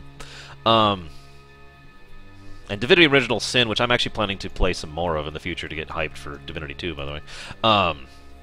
I hate that garbage. Because again, as I have just explained, it's not actually about fanboyism. I mean, it can be. I know people who are fanboys. Absolutely. But for people like us, that's not actually fanboyism. That's just us trying to make a financial decision with our lives. It's like, okay, we don't have infinite time and money. This is a Final Fantasy game, therefore it is likely to be good. Let's do it! You know? I mean, really? You know?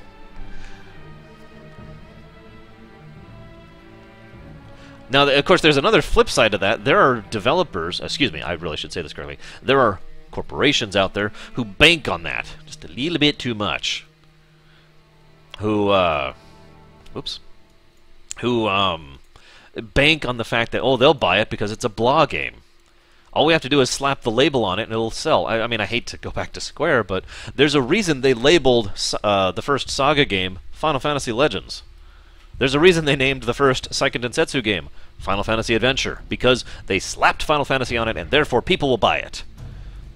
So it's not like it's not like there isn't validity to the fanboy thing, and it's not like the publishing side of that is immune to blame for the idea of pushing a label to try and artificially generate consumer trust. And of course, as I've talked about before, consumer trust is a big deal. I've actually been bashed many times by my viewers back in the Mass Effect 3 thing specifically for the very concept of having consumer trust, which I find ludicrous because consumer trust is not only a fundamentally real thing, but is also one of the only things we have as a way to determine the quality of a game before we play it. Do I trust this company? Yes, no. So the very, I mean, you would be surprised how many people I said, "Well, you're just asking too much of a company to have trust in BioWare." Really? Am I? They may violate that trust, and I may be upset about it, but really, that's your argument? Anyways, moving on. And there's another niggle in this too. I've talked about this before, so forgive me for the repetition. Let me start it with a question. How many of you out there... Oh, no. Rewind. What is Star Trek to you? What is Star Trek to you?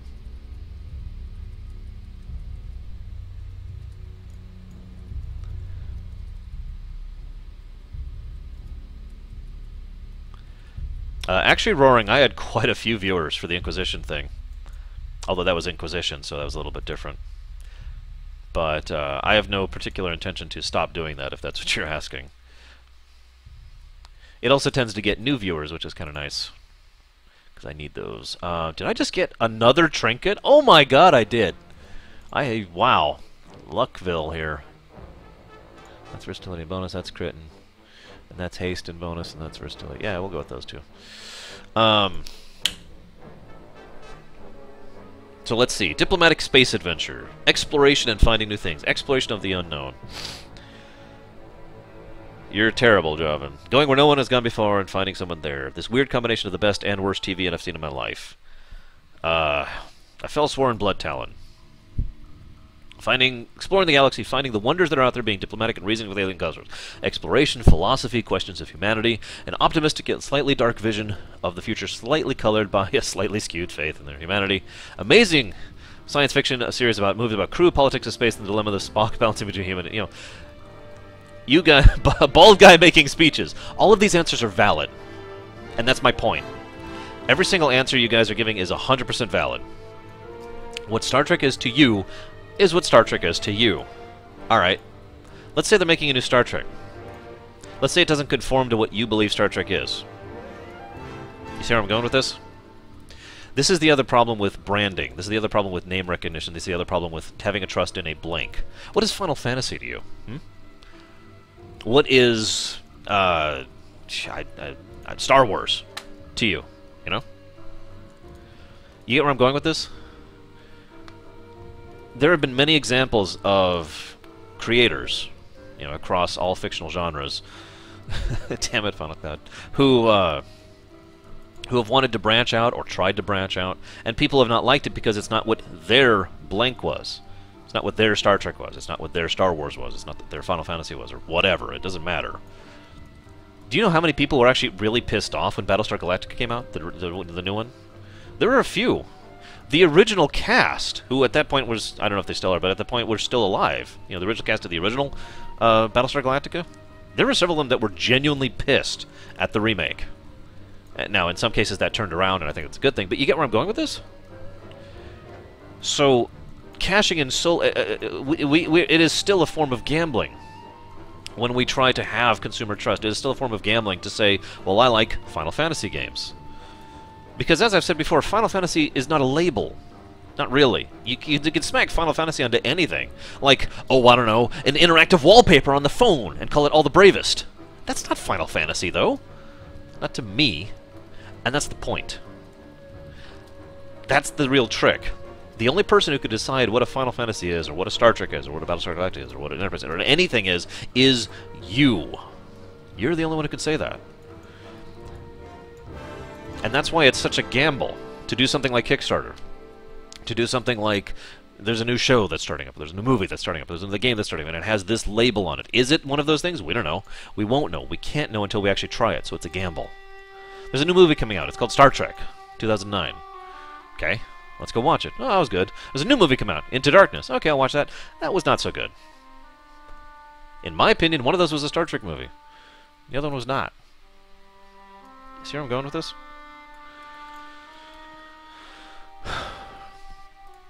I've always personally felt that you can consider something a blank, a Final Fantasy, a Star Trek, a Battlestar, whatever. You can consider something that because it retains the core essence.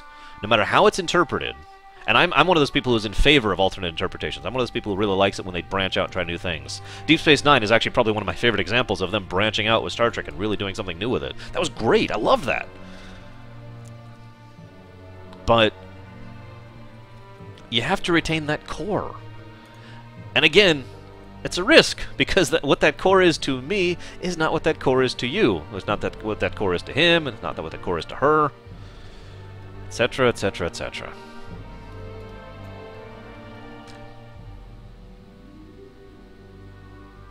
I actually agree, by the way, Chemic.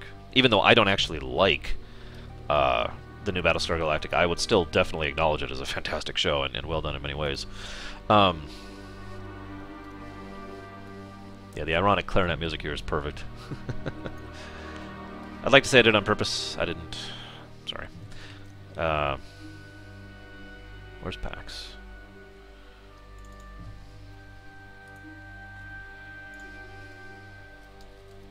Yes, I finally got a Draenor flying. It took me forever. If I could say one more point really quick on the the Final Fantasy thing specifically. I've argued for years that Chrono Trigger is a Final Fantasy game. I even ended the FF Marathon by playing Chrono Trigger, which like everyone saw coming. Everyone knew that was coming. A great way to finish it, especially after FF13 kind of broke me down a bit. So, yeah, I feel that that deserves to be called a Final Fantasy game. It doesn't actually matter if it has Final Fantasy in the name. It doesn't matter what's tacked onto it. You know? Still enjoyed it. And I know this is going to sound weird, but some people have made the discussion that Kingdom Hearts is an FF game. I don't actually fully agree with that. Because I think Kingdom Hearts is a Secret of Mana game. Or just a Mana game, if you prefer. One of the Seiken Densetsu series, which I know I'm pronouncing wrong and will probably never pronounce correctly ever again. The Mana series, right?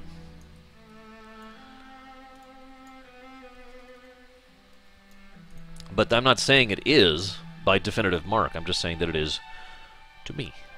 You with me?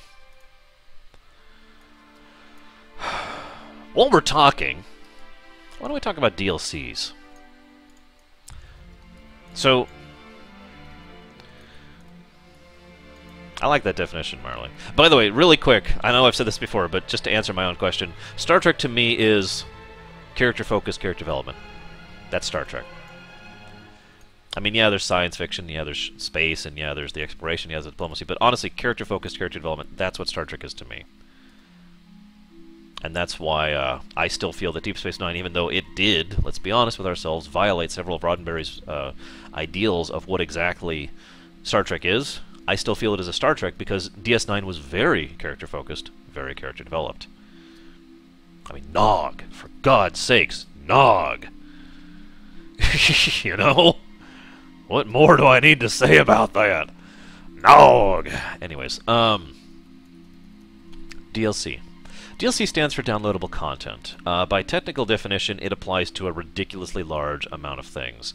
But when we say the words DLC, what we mean is additional content that is small in nature that you can purchase after the fact in order to add to the game. Now, whether that is a positive or negative is going to vary very, very wildly. It's all over the place as to whether or not it's a good thing. Oh, God. Good question, Chemic. Did you like Season 1 of TNG? Because that was the one and only time in all of Star Trek where Roddenberry had full control. I am not blaming that on Roddenberry, by the way. There's actually some complexity there, but that was the one and only time in all of Star Trek that Roddenberry had full control. So, all I'm doing is laying out the facts. So yeah, DLCs have kind of come back and forth with regards to how they are and what they are and all that fun stuff. I'm one of those weird people who has been in favor of the idea of expansions and DLCs for some time. Within reason, as always, not going to an extreme. In other words, let's say you've made a game and that game's awesome and I just want to play more of that game. So we come out with an expansion that has more content, but it's the same game. Bamf! There you go. There's an expansion. DLC can be the same thing. But of course, DLC can be a wide variety of things, and that's kind of the problem. DLC can be a costume. DLC can be a character. DLC can be a level. DLC can be a cosmetic, like a pet or whatever. DLC covers too wide of a gamut to really be discussed on the front of it. And by the way, Taitu, I don't know if you're aware of this, but there's one episode ever in all of TNG where they actually reference that, the whales thing. Seriously. It's the one, Perfect Mate is the name of the episode. Now, I personally tend to differentiate, nowadays, I try to make a point, and I'm not always good at this. I try to make the point that when I say DLC, I need to kill some orcs. When I say DLC, what I mean is bonus stuff, right? Let me give you an example. In Dragon Age Origins, there was some bonus stuff. Do I still need... Yes, I do. Where is this guy? Oh, there he is. When oh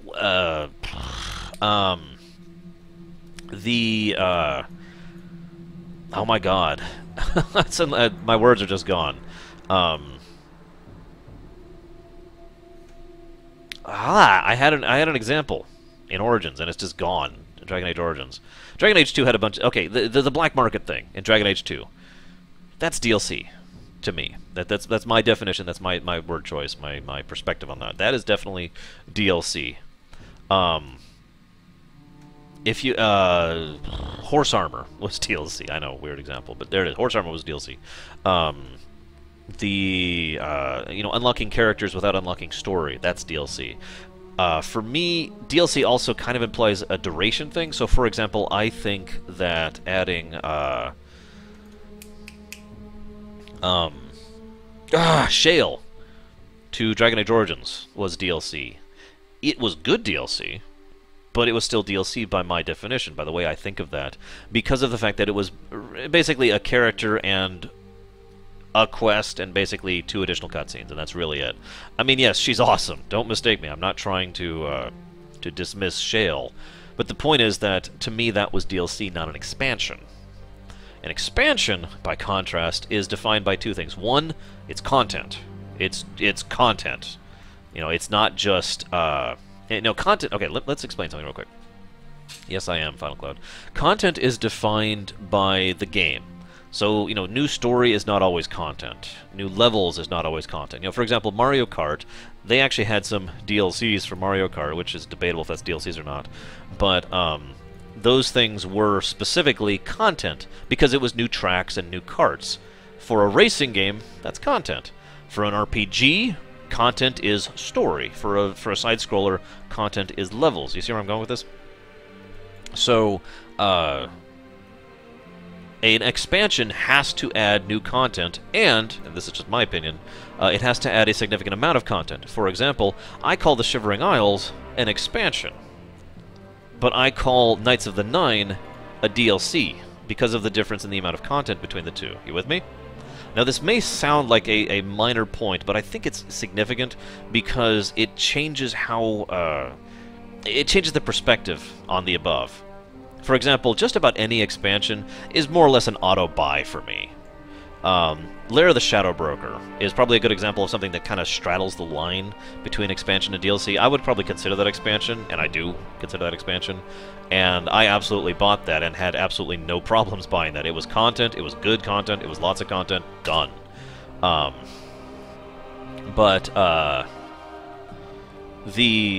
That's really the difference for me, and that's why I make that difference so clear. That's one of the reasons I was so hesitant about the Skyrim DLC, because I wasn't sure if it was DLC or expansion, and everyone I knew who actually played through it was like, no, there's some good stuff, but it's small, and I'm like, oh, okay. Yeah, for Awakening is a great example of an expansion. In fact, my actual favorite examples of expansion are a little older. See you around, Leander. Neverwinter Nights. Neverwinter Nights had 2 expansions, one of which was a little shorter, one of which was a little longer. Shadows of Unread and Hordes of the Underdark. Those were absolutely expansions in my mind. New content, new everything. I mean, just, yes! But that's really why I define it so clearly. Brood War, another great example of an expansion, because I'm hugely in favor of expansions, for the reasons I've already discussed. Here's a game you already love, Here's more content for the game you already love. Of course I'm up for that. Again, within reason. I have argued, for example, that we are good on Diablo 3 for some time. Like, we don't need a Diablo 4 anytime soon, probably not for several years, because Diablo 3, I know everyone's going to disagree with this, but Diablo 3 is actually, gameplay-wise, a good game. That doesn't need, they don't need a new engine, they don't need new graphics, they don't need to update it. We have a good game, let's just keep making content for it. Same thing with StarCraft 2. In my opinion, StarCraft 2, the engine does not need to be remade at this point. It's already a really good engine. Why don't we just keep making more expansions for it? You with me? Now, I know that's unpopular opinions, and everyone's going to disagree with me on that. That's fine. But, in my opinion, expansions are a good thing within reason. And I do have to add that caveat. Also, that's kind of a recent opinion. Back in the day, it was much more common for updates to be necessary, you know, because the graphics, the engine, technology were all improving so quickly. I mean, look at gaming history. 30 years ago, we were running around with beeps and boops, for God's sakes, you know? We were, like, trying to make games out of little cartridges that had, what, 250 kilobytes of space? You know? So the technology has expanded so quickly and rapidly that once upon a time, expansions weren't really feasible. It would take so much time to make the expansion that you probably should have just made a new game in that time. But we're not at that period of time in history anymore. That's the catch right there. That's what I think has changed in the modern era. Nowadays, a game will last longer because the technology isn't really improving at the same rate it used to. A game that came out 2 years ago holds up a lot better than a game that came out 10 years ago did 2 years after it. Relatively, if I'm explaining myself properly.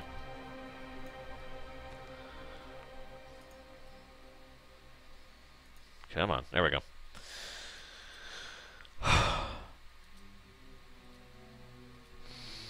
Now, Henson is correct. Expansions can be a very tricky issue for multiplayer, and that is another animal which, for the sake of this discussion, I'm just leaving out. You are absolutely right. Expansions can completely fundamentally change how multiplayer works. It's worth noting they're really trying to fiddle with Legacy of the Void right now, specifically to try and appeal to the multiplayer audience. That's one of the reasons I showed off the beta myself. It's one of the reasons they've been doing so much work on the beta with regards to the multiplayer component the last few months.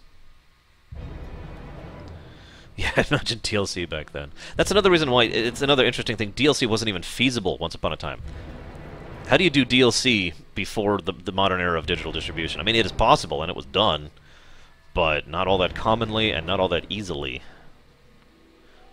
Also, what Deutsch said, I hope you're enjoying your new class, Guahir. But I wanted to bring up this whole DLC thing. Now, we've just been talking about definitions. I wanted to bring it up because, yes, this is a garrison bodyguard, specifically, who is almost done. Looks like. I brought it up because DLCs have kind of done this up and down thing. DLCs first came out. When they first became a thing, everyone hated them. Everyone was like, no, no, screw you, I'm not paying extra money for a game I've already bought.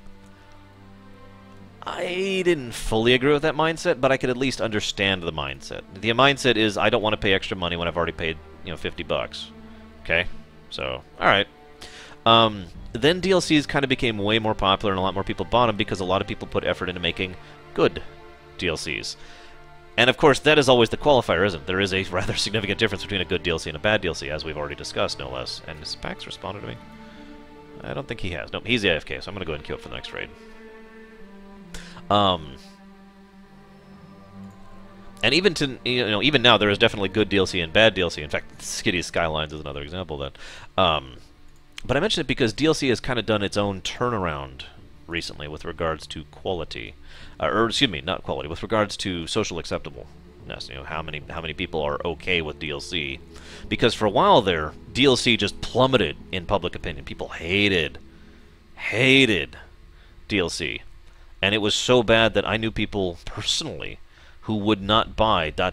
because it included DLC or because it included day one DLC, which I'm not even sure I want to get into day one DLC because that's a whole mess right there to talk about. What do I like about the City Skyline DLC? It adds content. Um. Oh, sorry, Taitu. I actually saw that question earlier and I spaced it. Thank you for repeating it. I don't know 100%, but with that level of content addition, I would probably personally qualify that as an expansion. A small expansion, but still an expansion. And it's only small. It's sad that I can call something that's 10 hours an expansion, but I only call it small because of the depth and breadth of Witcher 3 itself, which is huge. So by relative comparison, it's still something I would qualify as an expansion.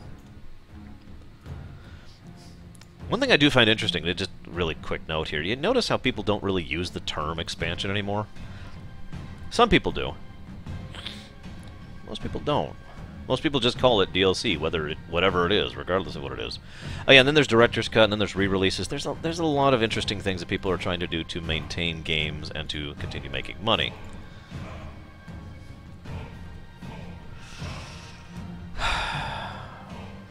Now, let's go ahead and talk about Day 1 DLCs just really quick. What are these? Oh, I apparently got some loot off of one of those bosses. Didn't even realize it.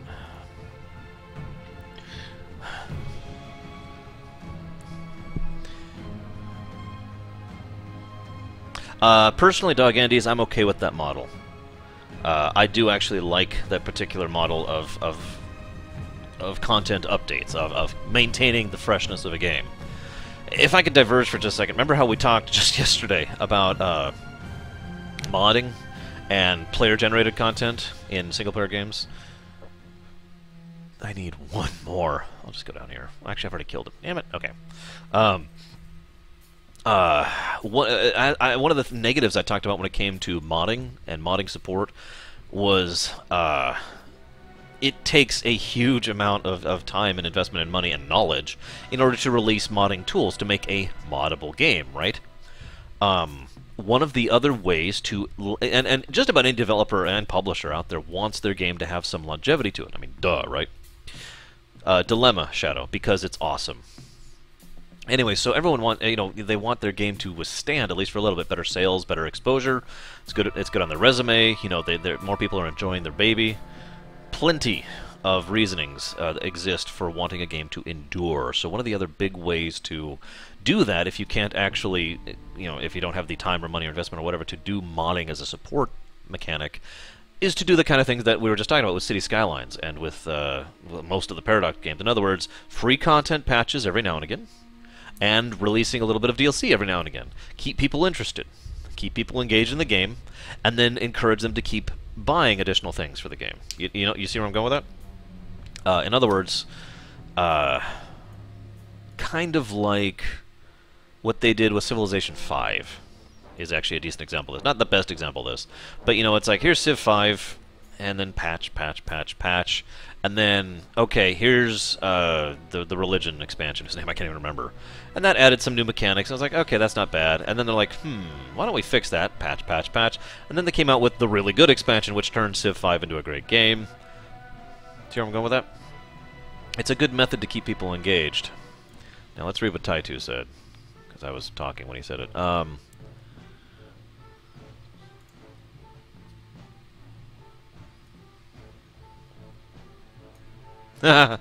that's just lying. Not you, I mean. That's lying on behalf of the people who are saying that. Although Taitu is, of course... By the way, hello, liberated. Gilfa. Lying and marketing speak are things I've already railed against in this very stream that we're talking about right now. And so, yeah, I can completely see that exact same perspective there of, yeah, it's garbage when sometimes... For example, whoa! Javan has been banned! I'll unban him real quick. There we go.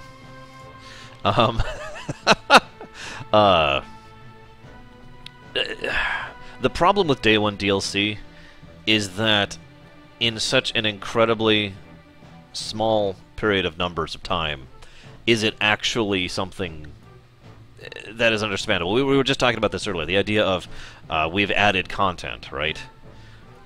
But no matter, even if that's true, even if there is content you have actually had additional time to produce, how do you...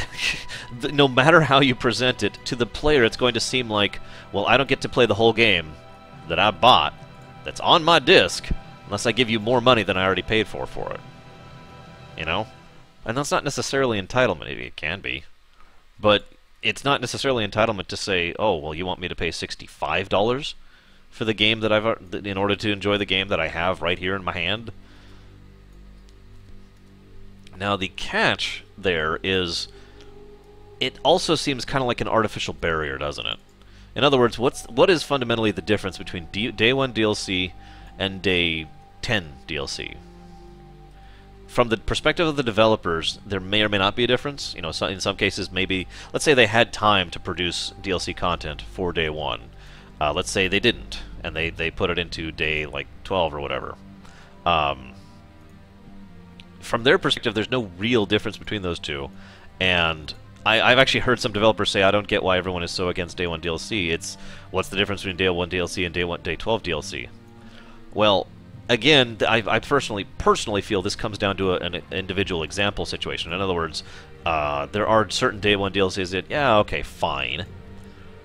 But when you go out of your way to market all over the place, oh my god, here's our game, and you should buy this DLC for it. There's a game that came out somewhat recently, and forgive me for not remembering the name of the game, but they actually released, I kid you not, they actually released the adverts for the DLC before the adverts for the game.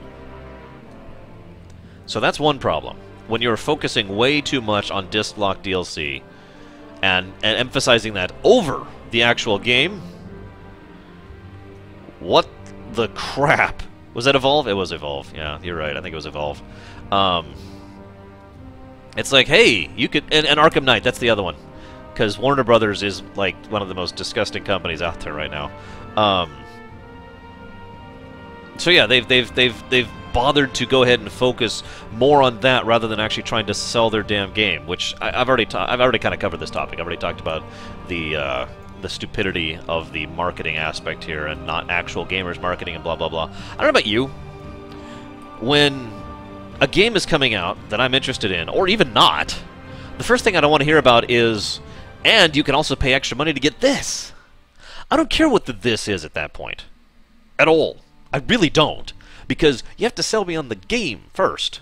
I want to know about the game. Yeah, and yeah, Evolve could have been better. Oh, hey, PAX is on now. I'll just go ahead and bail. We've only been in the queue for a couple minutes. And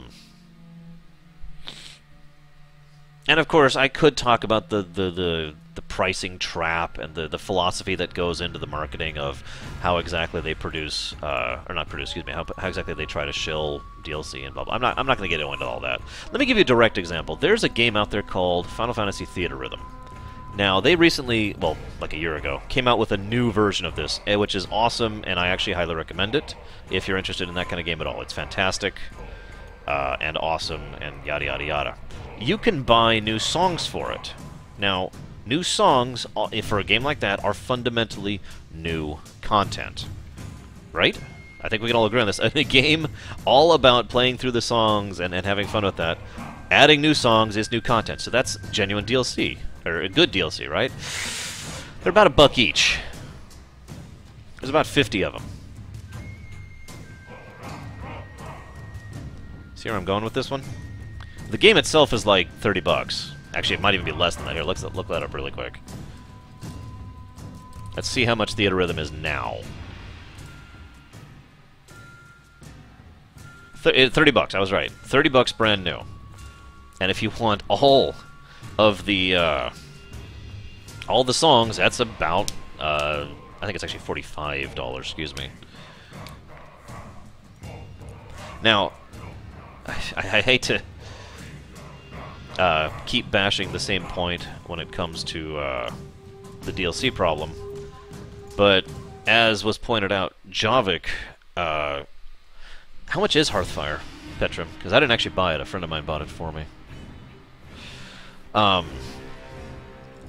Javik was, in my opinion, a bad DLC. It's one of the reasons I actually argued that Javik should not be included in the tournament, because he's just kind of wordless.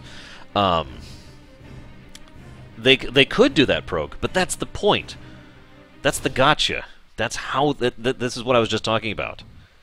They specifically made it so you have to buy everything individually and go through all that stuff. basically just so you will actually spend more money. It is a way to encourage you to spend more money because you don't really think about it being 45 bucks. You think about it being a buck, $1, right, per song. I don't know. Now, Hearthfire, that's a kind of a tricky one. $5 for Hearthfire? I don't think that's too much personally, but I value Hearthfire. You know, even if I didn't actually do Hearthfire myself, the gameplay mechanics it added for modders are awesome. And I've seen plenty of good mods that pretty much require Hearthfire because of the new mechanics it added for all the custom houses, because housing's a big deal to me in a game like Skyrim. Housing's like a huge deal to me, actually, in a game like Skyrim. I've been big on housing since forever, especially in those kind of RPGs, right? Whoop, here we go. So, for me, that's worth $5, absolutely. But I could see some people looking at that and being like,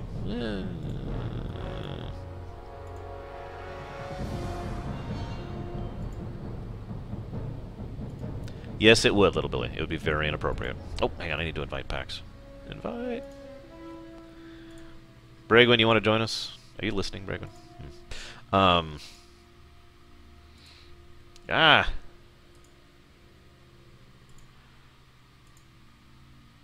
You know, believe it or not, Taitu, I've never actually heard that. The we have to release Day 1 DLC Royal Fire. Who said that? I gotta know. Because that's just garbage. That's a flat lie.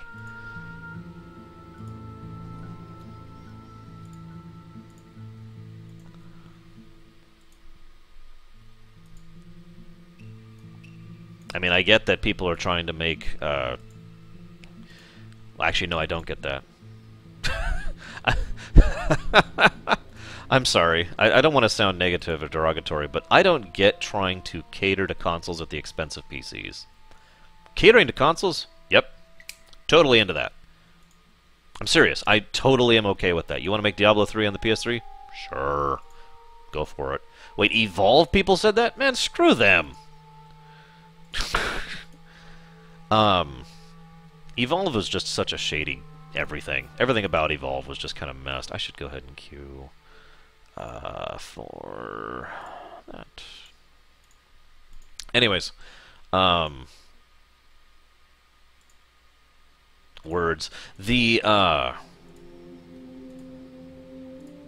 on, go. Hang on. I was on a right, consoles. That's what I was talking about. There are several companies out there, and I'm looking at Watch Dogs again on this one, who tend to basically make the PC version worse, specifically to cater to the console version. Or, as Taitu himself just pointed out, delay the PC version in order to make it for simultaneous release for the console. On the one hand, okay, I kind of get that you want simultaneous release. On the other hand, consoles take longer to release for. That's just fundamental fact. You could release it for the PC the moment the game's done. So, why don't you? You know? I don't know. Maybe I'm an idiot. I know nothing. I need 4 more. Screw it, I can get 4 more. Favorite DLC of all time?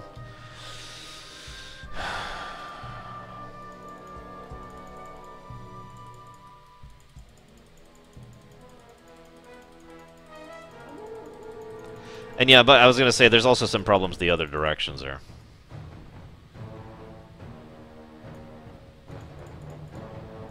I know, Javan.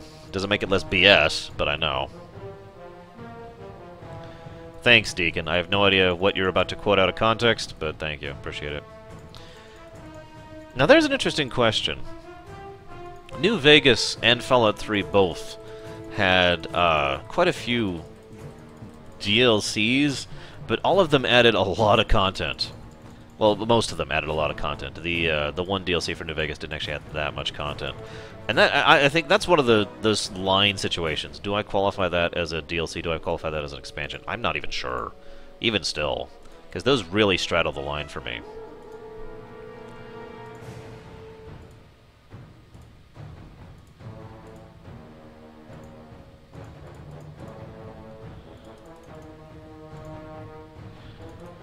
Hey, Darkrai.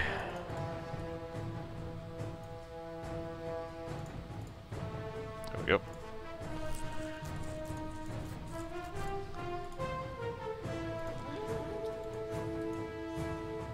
Five Nights at Freddy. No. That's my response to that. Yay! Awesome Deutsch. Yeah, I was gonna say, honestly, if we were considering just pure DLCs, it depends on if the New Vegas stuff qualifies as DLC, because Honest Hearts was pretty awesome, and so was Lonesome Road, and so was The Big Empty. Whatever that one's called. Old World Blues, there we go. But, oh, we're done. We're done, yay. Yeah, I'll get one more keg of brew. See, honestly, that's my take on it, Doug Andes. I really do think we need another term. We need a term for content DLCs and then everything else, which is probably going to be just supplementary, cosmetic, etc. kind of crap. Whoops, I was not paying attention. I haven't looked at it, Darkrai. I mean, I literally glanced at it and said, well, it's an RPG Maker, and then I moved on.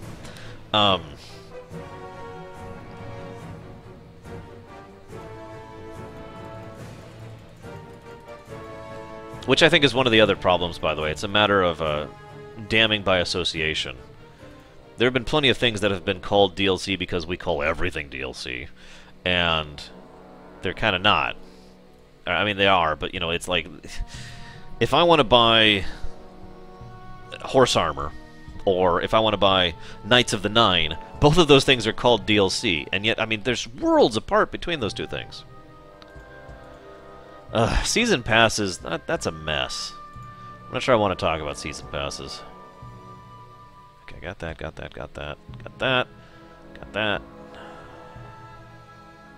Alright, this is it, I believe. Yep, last item for Brewfest. Woo! I am done with Brewfest. 100%. I now have a sausage grill and a miniature keg I can carry around. Whoa! And dwarves knocking me away. Are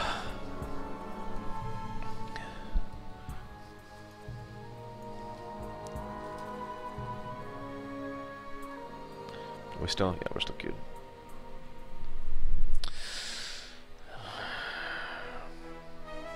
DLC Quest. I've played DLC Quest.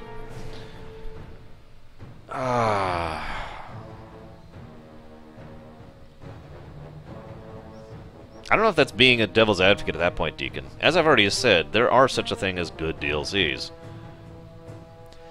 I believe it increased their health, Ziflood.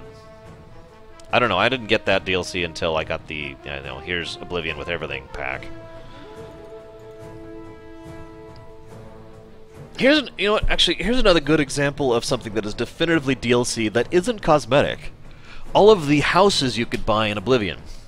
I don't mean like the ones you could buy in the main game. I mean like there was the Fighter's Stronghold, the Rogue's Den, and the Mage's Tower. Those were definitively DLC. There's like no content there in any strict sense of the word. There's like a quest to go there and get it, and then you could spend time and money upgrading it, and it gave you benefit. Now, that's the thing. That's why I say that's a little bit different, because that's not cosmetic. That's not there to make your horse look different.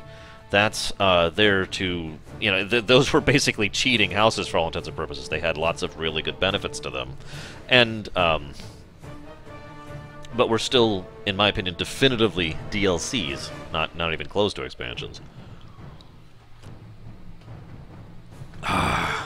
Oh, I see. With regard to Season Pass, thank you. Yes, that makes much more sense.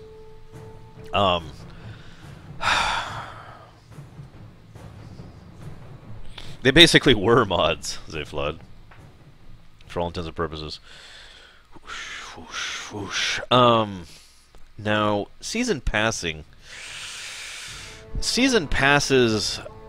honestly fall into a lot of the discussions that we've already had for many of the same reasons. For example, benefit of a season pass to the company: we get the money now, we can keep our job, we can keep making content. The benefit to us, we assume they will keep making content, and therefore we will get access to that content. In other words, if there was a season pass when Oblivion came out, and I bought into that for whatever reason, I would then get Knights of the Nine and the House DLCs and Shivering Isles because I already bought the pass, right? So again, I think this is the Kickstarter element in a nutshell. It's gambling. Whether or not we will actually get it depends on our faith in the developer to actually produce content that is A, existent, and B, worthwhile. So I can't really say that much else about season passes, I don't think. I think it really depends on the game in specific. But the catch is, as Darkrai just pointed out, there has been... I mean, season passes have had a lot of problems. There have been a lot of season passes that have just been no. But there have been then season passes that are good. And then there's season passes which are up to the individual. Let me give you a good example here. There's a game out there called Saints Row. I believe it was 3? It was 3 or 4. I actually don't remember which. But one of them had a season pass option, and you would get, I want to say it was 3, and you could get the actual content DLCs that they came out with for that, along with like all the cosmetic ones. And by the way, there's a ton of cosmetic DLCs they pushed out for Saints Row. Again, I believe it was the 3rd one. And so, did you get your money's worth on that? Well, that's going to be up to you. Like, did you care about having all those cosmetic unlocks? Did you care about having the additional quests and whatnot? So we have actually outlined 3 separate types of examples here. Season passes that have not include everything, like Borderlands. Season passes that are up to you as to whether they're worth it, like Saints Row 3rd. And season passes that are actually absolutely worth it, like, well, theoretically, a Bethesda example. So, for example, with Fallout 4... if money wasn't tight this exact moment, I'd probably have already bought the season pass for it, because I have a degree of faith in the expansion, DLC, whatever's, that they're going to be pushing out for Fallout 4. But that is still a gamble. Still a gamble. Because it is not necessarily true that they will have good expansions or DLCs or whatever. It is not necessarily true that they'll have them, period. It is me putting money up front and saying, I trust you. Deliver.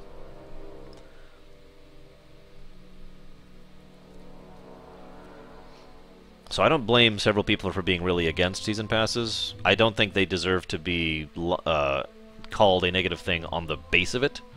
Because again, it depends. It really, really, really depends. Oh, I'm done. I can go home now. Yay. Oh yeah, Dark Souls 2, thank you. There was actually one I was trying to think of. Dark Souls 2 was a good season pass because it included absolutely everything. Including some very story-relevant things, I might add.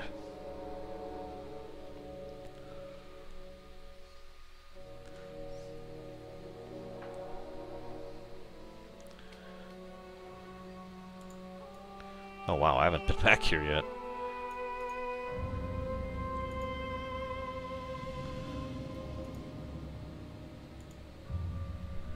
See you around, Marley.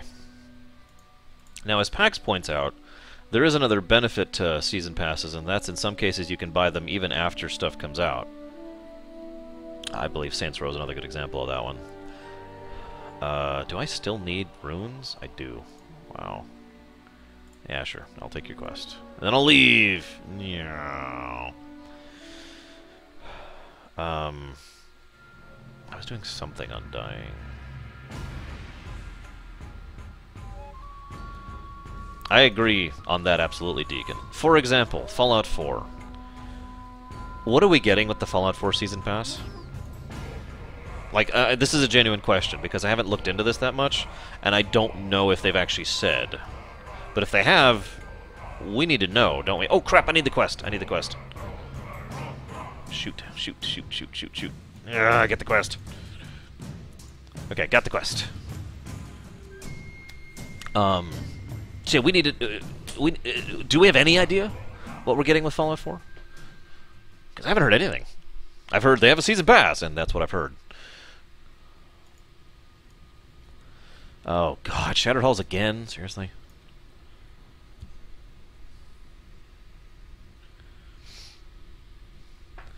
You know one game I think would have really benefited from a season pass? Sims 3. I'm serious. Sims 3 is one of those weird games that I actually do have a genuine enjoyment of and would have actually liked to buy all the DLCs and expansions and whatnot for it, and probably never will because they're stupid expensive. Whoops, wrong button. But, you know, that would be a good example of something, oh, you get all this stuff. For those of you who don't know, it's in the triple-digit range if you want to buy all the expansions for Sims 3. Little Billy, believe it or not, holy water will not do it, unless you're counting the Well of Eternity, in which case, it's about that much. I know. EA would never do it, or it would be ridiculous expensive. One of the two. Hey, Lizzo.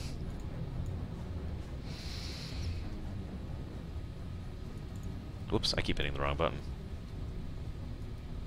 Yeah, no kidding, Lurker. So we're getting Brahmin armor. Is that it? Is that literally all we know about? See, that's kind of the thing. If, for example, New Vegas, if they're like, all right, New Vegas is coming out, and we're going to come out with, what is it, 4, I want to say?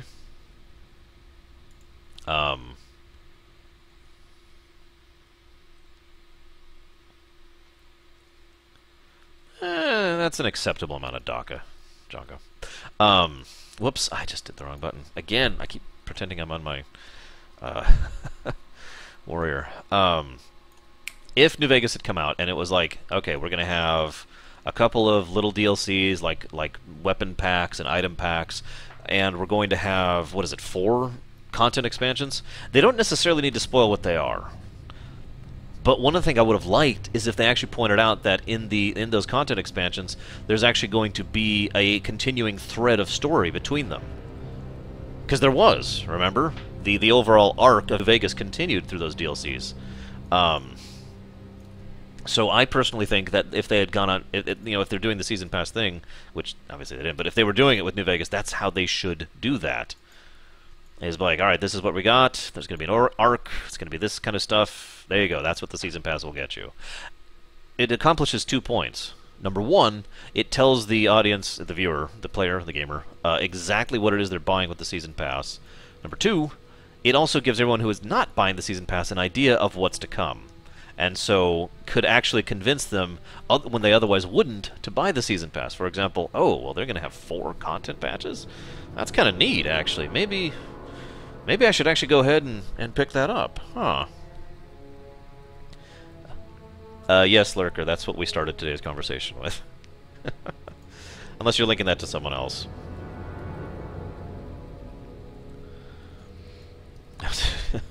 We've roamed a bit in our conversation, but that is what we started the discussion on.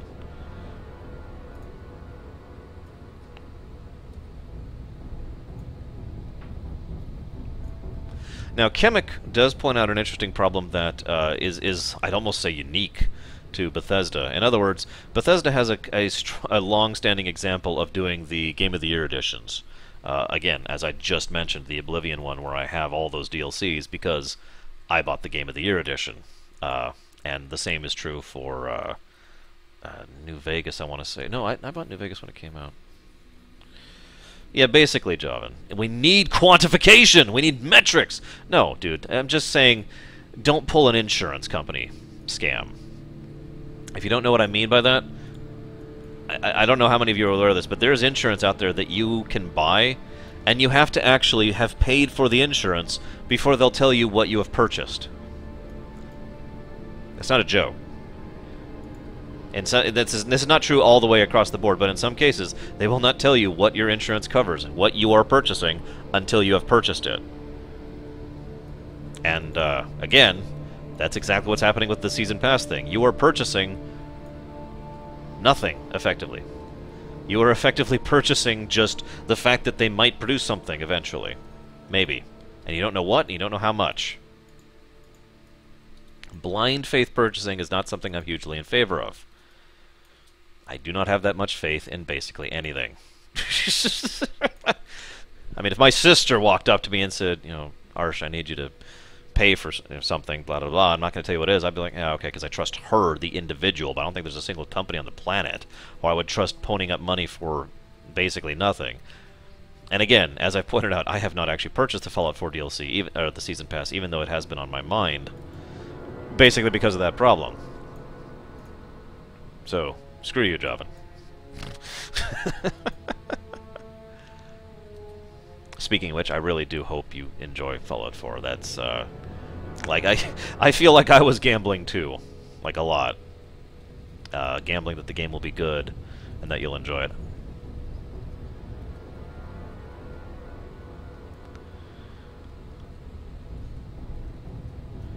Because Lord knows, some people did not like Fallout 3, or Skyrim. I even knew one person who didn't like Morrowind. Can you believe that? Oops, I keep hitting the frickin'... I keep hitting my warrior buttons. That's all I do, actually, Corrales. I make it rain constantly, except with gaming companies instead of gross things.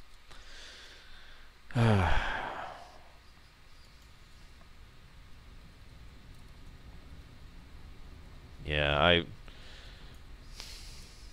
I tend to be one of those people who... I don't like gambling. I really don't.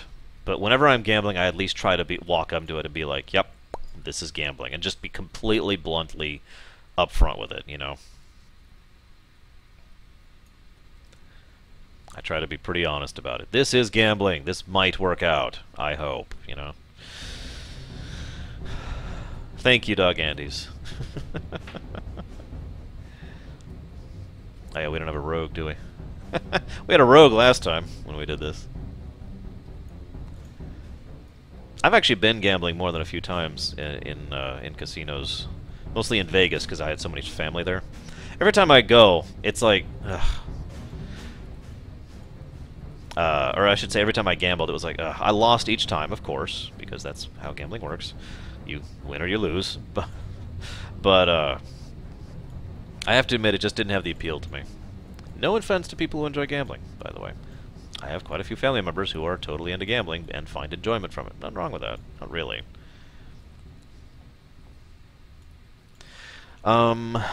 Is there anything we haven't covered? We talked about the pre-order thing. We talked about Day 1 DLCs. We've talked about Kickstarter and the Kickstarter mentality.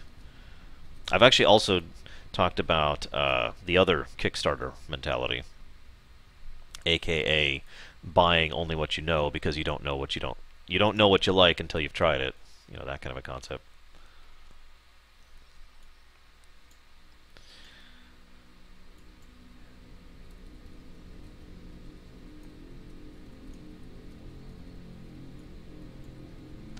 I'm afraid not, Little Billy. Not unless friendship is magic, and I don't think it is.